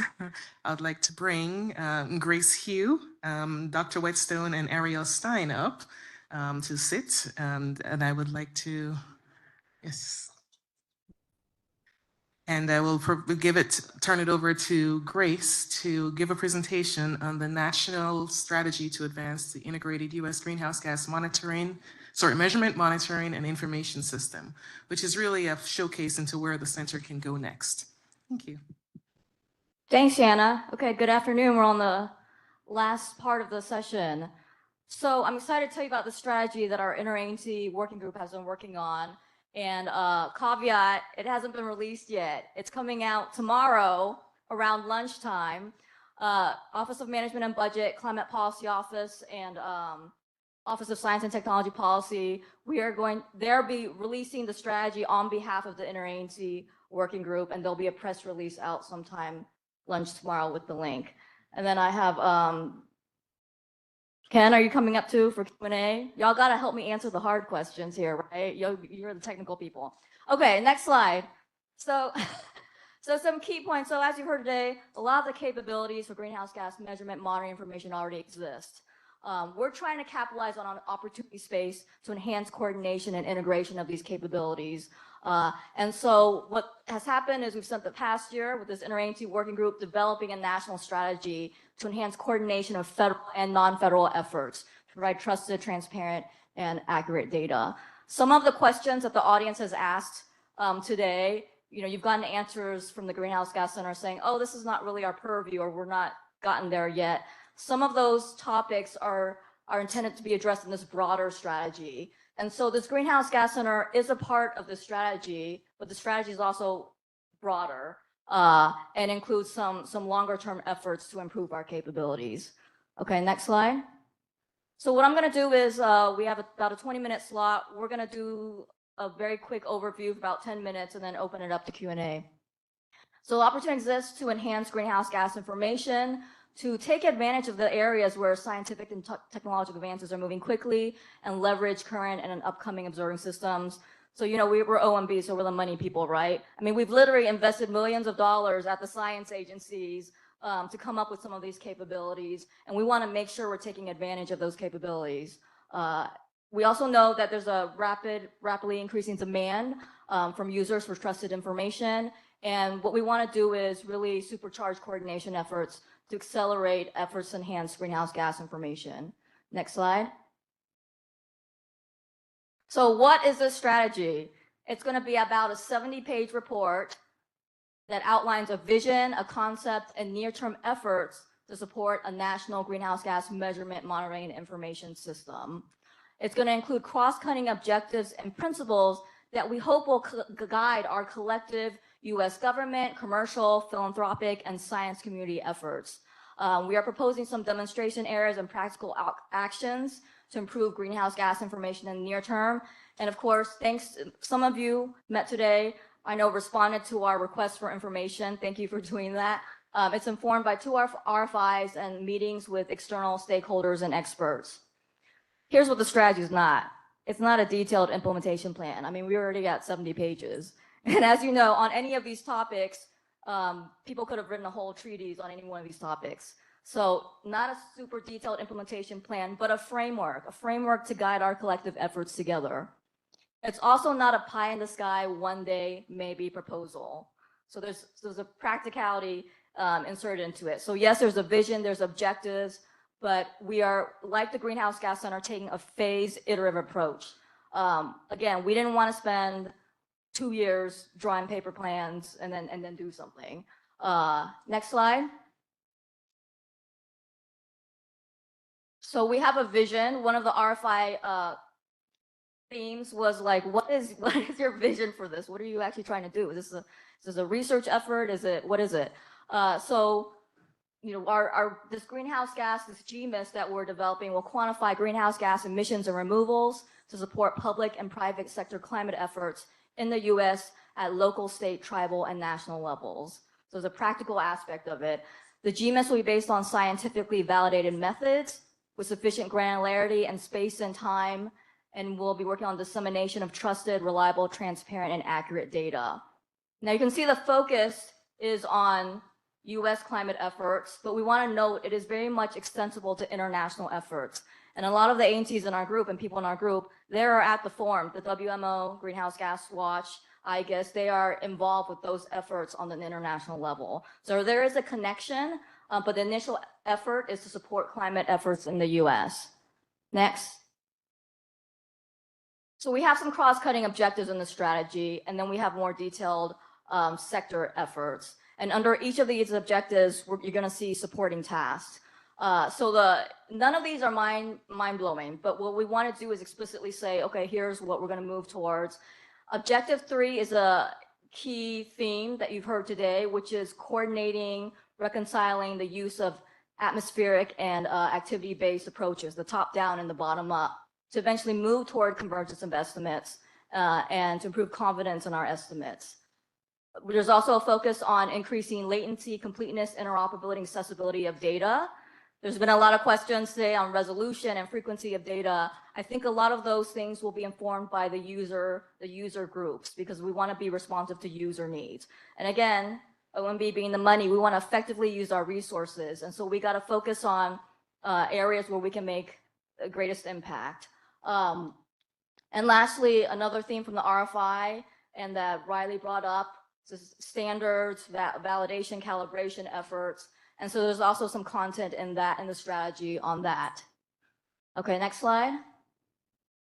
So in addition to the objectives and principles and the vision that you'll see in the strategy, there's a bulk of the strategies on near-term efforts. So there'll be specific actions to address the objectives that were just mentioned. We also talk about the Greenhouse Gas Center. There's sector-specific efforts on agriculture, energy, and waste. So for ag, we talk about USDA's efforts to set up a soil monitoring network and to better understand and measure emissions from the animal agriculture. For energy, there's a demonstration being led by USGS on coal mines, setting up coal mine measurement test beds and reconciling the top down with bottom up. Peter Warwick from USGS is here today, and he's the lead on that demonstration. There's also a section on oil and gas. Waste is focused on measuring and better understanding emissions from landfills. The next topic has been a topic today and also came up in the RFI feedback, which is ongoing measurement, monitoring, analysis of what's going on in the natural system. And so we talk about in there how, the current way research is done, scientists come up with a short-term research investigation. And so we want to explore the feasibility, like, do we need a more structured interagency research program to support kind of sustained long-term monitoring and analysis?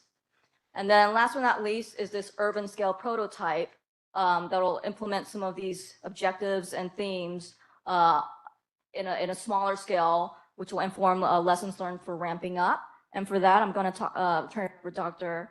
Ariel Stein. Thank you. So the idea here is to work together with NIST and NOAA, creating this urban scale prototype system. And the key word here is operation. Operation means a consistent way of providing information over time, okay? And that's what we want to perform here. So first of all, we want to demonstrate that we can do this in a sustained way. So basically 30 years from now, I'll be in front of you and we'll be seeing this not prototype, but this operational system providing us with the required information. Also, we want to create this space for sharing experiences and how do we incorporate these new ways of doing science into this operational system. We have to think like this system has a lot of parallels to the weather enterprise, okay? So there are many parallels with that. So we want to combine a top-down and bottom-up systems and design it with enough flexibility and adaptability to incorporate this new science that is coming up, also with the feedback from the receiving end from users. Okay, so next slide, please. And basically, we are starting with the DC Baltimore area. This is an area that has been studied for a very, very long time, and we stand on the shoulders of many people that have been doing this work for the last 15 years. We're going to use the initial data taken from NIST, from the urban GHG measurement testbed. We are going to use some of NOAA's operational models like high split and also carbon tracker Lagrange. And basically what we want to come up is with a cadence of operational information about greenhouse gas emissions in the Washington, Baltimore area, with the potential of using also satellite observational data. Of course, you need to have a first guess, which is the emissions that you use to start with. And an example could be something like what Grapes is using and also what the EPA is providing. So the idea here is that we have already started creating an operational plan, and we are thinking that we can have starting generating this data by FY25. So with that, back to. Just one more point that we didn't get on the slide, which is that we're also working with Kevin Gurney and Ken Davis, Kevin at Northern Arizona University and Ken at Penn State in our Indianapolis test bed on a very similar approach. And I think what this will do will allow us to kind of test some of the flexibility that this prototype framework will be developed. And so we'll essentially have two examples that we can try to test the system on. So Grace? There's this one more? Oh, yes. Okay. All right. Thank you too. And I want to say, I want to thank these three gentlemen to my left here a lot of interagency work is kind of thankless work. You do a lot, and on top of your day jobs, and on top of all the, like, Ken is constantly traveling. So really appreciate the expertise, the work, the staff you pulled in to help with this. And lastly, I just want to say, I know we're short on time. You know, I started off saying where we are today, we're at a starting point, and we want to build this with you and other stakeholders. And this strategy, putting it together, was a forcing function to get our ducks in a row on the federal government side. And so, you know, we look forward to working with you. We definitely want feedback, right? We want to make sure the products and the things that come out of this are useful to people on the ground. And so, you know, whether it's constructive feedback is welcome, and we look forward to continuing to engage with you. And I think we're opening up the Q&A. Yes, thank you. And again, we will invite you to put your questions in Mentimeter, but I'll also invite folks in the room right now to line up and come to the mic. I'm happy to share this mic with you as well, if you have any questions in the room. The questions we have online are still related to the GHG Center, so I can ask one while you formulate the questions related to the national strategy. So there was one question from DOE, or related to DOE, saying DOE seems to be missing from the planning to date. How can agencies like these get involved? So we actually had a preliminary discussion with DOE recently on their participation, and RG, we will connect on this, and the natural systems use case, that they have programs like Ameriflux where they've set standards and data. And so again, this is an iterative approach, right? I mean, just getting 4 agencies to coordinate is kind of a big deal, y'all. So we are exploring opportunities. You know, maybe USGS could be involved with natural systems as well. So we're not excluding anyone. It's just we're building this out, and we are fully intending to talk to those agencies and with the GHG Center team. I forgot to mention when we were presenting GRAPES, the DOE is a very important part of GRAPES, as well as NASA. Barry Luffer's here. Just a shout out to him. So, and there are other NOAA laboratories that are a part of GRAPES as well. So I just wanted to make sure that they are a very important partner of the GRAPES initiative. So anyways, just. Thank you. Kevin. So thanks, Grace, this is really exciting. Looking forward to reading the 70 pages on the flight back, of course. But I was wondering, one of the things I wanted to bring up is, and this was a question as opposed to earlier. We know in the very beginning of the original draft, it articulated a goal, the administration's goal of, I think, cutting methane emissions by 50% by 2030 and decarbonization by 2050. That's a complete sea change in our entire energy and economy in 25 years. That's pretty ambitious. So one of the goals was, how do we assess that we are on track to meeting those goals, and whether or not, maybe in a projection sense, the arc of where we are versus where we need to be. And so we kind of punted on the question of projections. Do you see, because I didn't see it articulated clearly, directly in the objectives up there, do you see a role for the GGMIS to begin to look in that forward posture? Are we in that track to where we're headed? Are we looking at scenarios that would better hit that 10-year, 5-year, because 25 years is going to come up pretty fast? How do you see that sort of forward-looking posture relative to building up our capacity to understand what's going on right now? So the future projection part is not part of the current strategy, but this is not a static document. This is an evolving document, and we want to know what users' needs, like through cities and states, how helpful would those projections be? So I think we're open to, in the future, expanding use cases, expanding other things we look at, but for right now, it's not part of it. I will add, the IPCC has various scenarios out there right now. There is nothing stopping people from taking the data we have on GHG Center going forward for comparing to those various scenarios. That's always a possibility that people can do that. Whether we do that ourselves or not is to be determined. And then so maybe a feedback from that point would be developing products that would facilitate additional individuals to use things like an integrated assessment model look how it's going on. A short term, relatively short term, 5, 10, 15 years. That's pretty short. So you're emphasizing on the verification piece. We are emphasizing on the monitoring piece. So there are different things, and they have political implications that are different. Right now, I think that the emphasis is in detecting those changes and being able to detect them.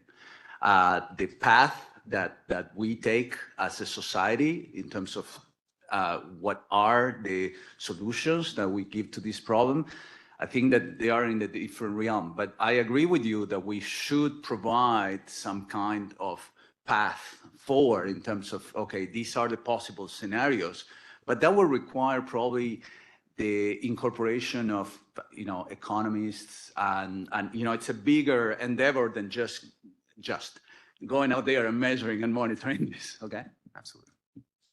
Yeah, just to perhaps end it.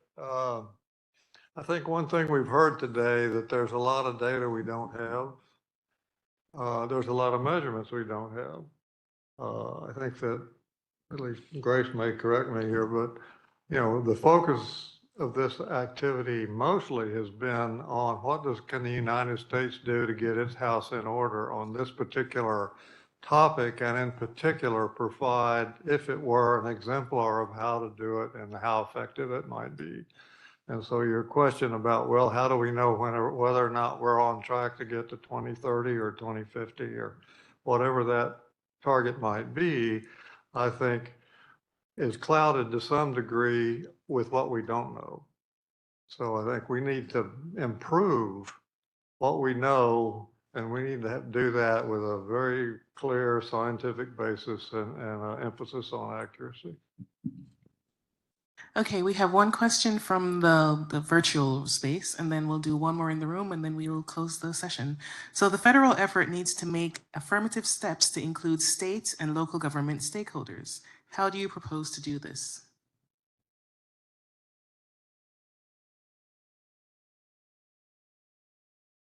So a federal report that comes out, we can only put in stuff that's baked or that we have.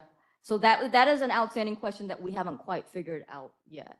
I think there are ideas on mechanisms we could use, and RG has brought up some of them today, but we do realize that states and some cities are really leading in this area, and we need to take advantage of that. So I would say there's the intent to reach out, to partner, to leverage capabilities at the non-federal level, but the mechanics of how to do that and the coordination structures, we are still trying to figure out. And if you have advice on, what those coordination structures or mechanisms should be, because what we also don't want to do is reinvent the wheel and make people attend a bunch of new meetings for a new group. So we could possibly leverage new, existing forums where mayors and city planners are coming together. So we're looking on where can we leverage existing coordination mechanisms, because that will probably be the fastest way to get this input and to accelerate the coordination. Okay, thank you. And I think we had one more question in the audience. Thank you very much. George Hurt, University of Maryland and NASA Carbon Monitoring System. I just have a comment and a follow-on question, I think, to Kevin. I think this effort represents a major step in maturing and operationalizing the greenhouse gas monitoring capabilities that these various agencies have been making huge advances in over the years. So I really welcome this advance. I did want to continue on Kevin's line of questioning. We at NASA Carbon Monitoring System, we work with a range of stakeholders, different cities, states, countries. And when I zoom out to what these stakeholders are really wanting, they need monitoring to know what their carbon fluxes and greenhouse gas fluxes more broadly are over time. But the second big thing they need is a plan for how to reduce them. And so it really is Kevin's question again.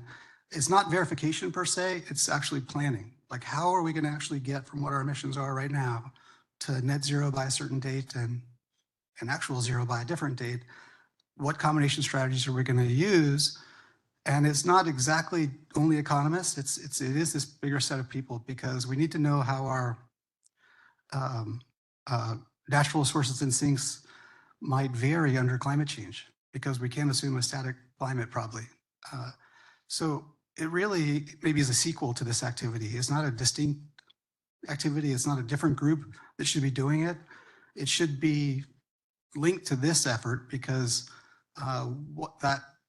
those plans should be consistent with what we know about the current and past. But George, I'll just add to that a little bit. Much of what you were kind of asking about is really education for the public. So the question will be, how do we develop a good education sets of information for the public to take to actually make those decisions? Right now, we don't have a lot of that. There's a little bit of that in the current website going forward, the GHG Center going forward. But in the long run, we'll probably need to expand that if that is our goal. That was really a great point. I'm not sure that we have all the expertise here to create those kind of plans. Those will be plans to bring you from what the emissions that are today to the emissions that you will have 20 years from now. I think it's probably a great follow-up from as a feedback from the stakeholders in terms of what the real needs are. One thing is to know where you are in that line, in that map, in all these maps, where are we going? But then, how can we land this? And they're different. I think it's a great point. And George, as well as I do, being involved in CMS over the years and interacting with stakeholders, is they come up with a lot of ideas and a lot of them we can't do. But hearing the stakeholder needs is the first place to start. It always is the first place to start. Okay, thank you, everyone. Thank you to all of our presenters, our panelists, and attendees, both in person and online. Today was a fantastic first conversation with engaging with the U.S. Greenhouse Gas Center, and we look forward to engaging with all of you in the months ahead.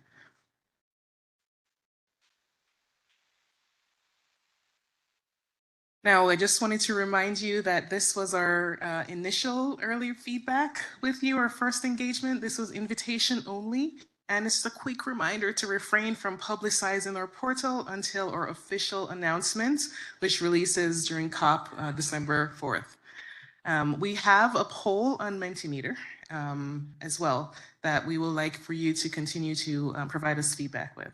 But before we do that, I wanted to show one slide that came from RG's presentation about what happens next. So we do have more public engagements that we do plan to have. Some of them in the more technical conferences going forward. We have COP. There'll be a presentation during the COP, the side event for the US Center. The strategy will be released very soon, as you heard. AGU is coming up, and we'll have some presence there with presentations and so forth. Same thing for AMS, more presentations and potentially a training. We do plan to engage. Someone asked about the states. We do plan to have some more focused engagement with the US states, and we've started that discussion. I deliberately invited our colleagues from the US Climate Alliance here so that we can start those conversations. And we have additional meetings going forward. There should be another release of our portal in April, if you missed that, what RG mentioned. So we will be doing another initial release, and we'll need your feedback on that to get us there and also how we did. So please remember to sign up for these user focus groups that we have. And then we'll do a full release by the end of next fiscal year, by about September of 2024. And another one of these workshops, but bigger, longer, more people talking other than us, that we plan to have next year as well. So I know some folks couldn't come because of their planning budgets and travel budgets, do put it in a placeholder for a meeting next year, possibly around the same timing as now. So yeah, thank you again for doing that. So can we bring up the Mentimeter?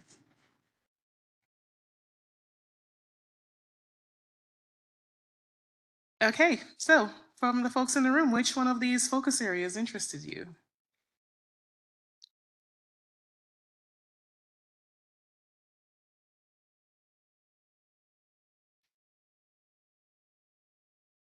Oh, interesting. More on the natural sources and sinks.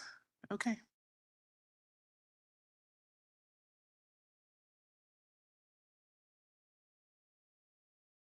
Okay, so it looks like we did a pretty good job in getting some interest, or the needs met at least, or interest being met by the portal. Excellent, thank you.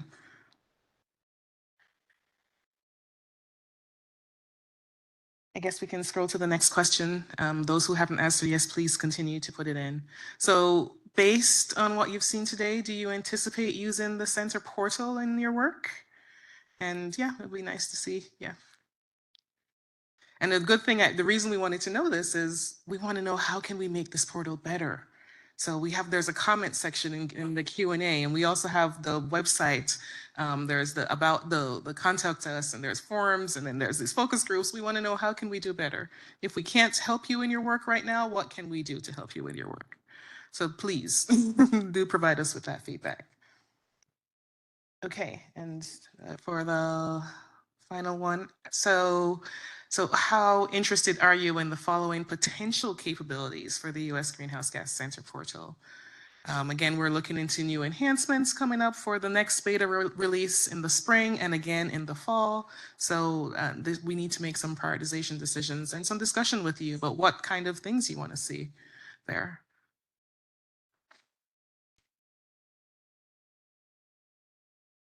And again, we'll have more detailed discussion about these topics in our user focus groups for those that signed up. So, and for those who want to give us more feedback at the various conferences that we'll be attending over the next year or so.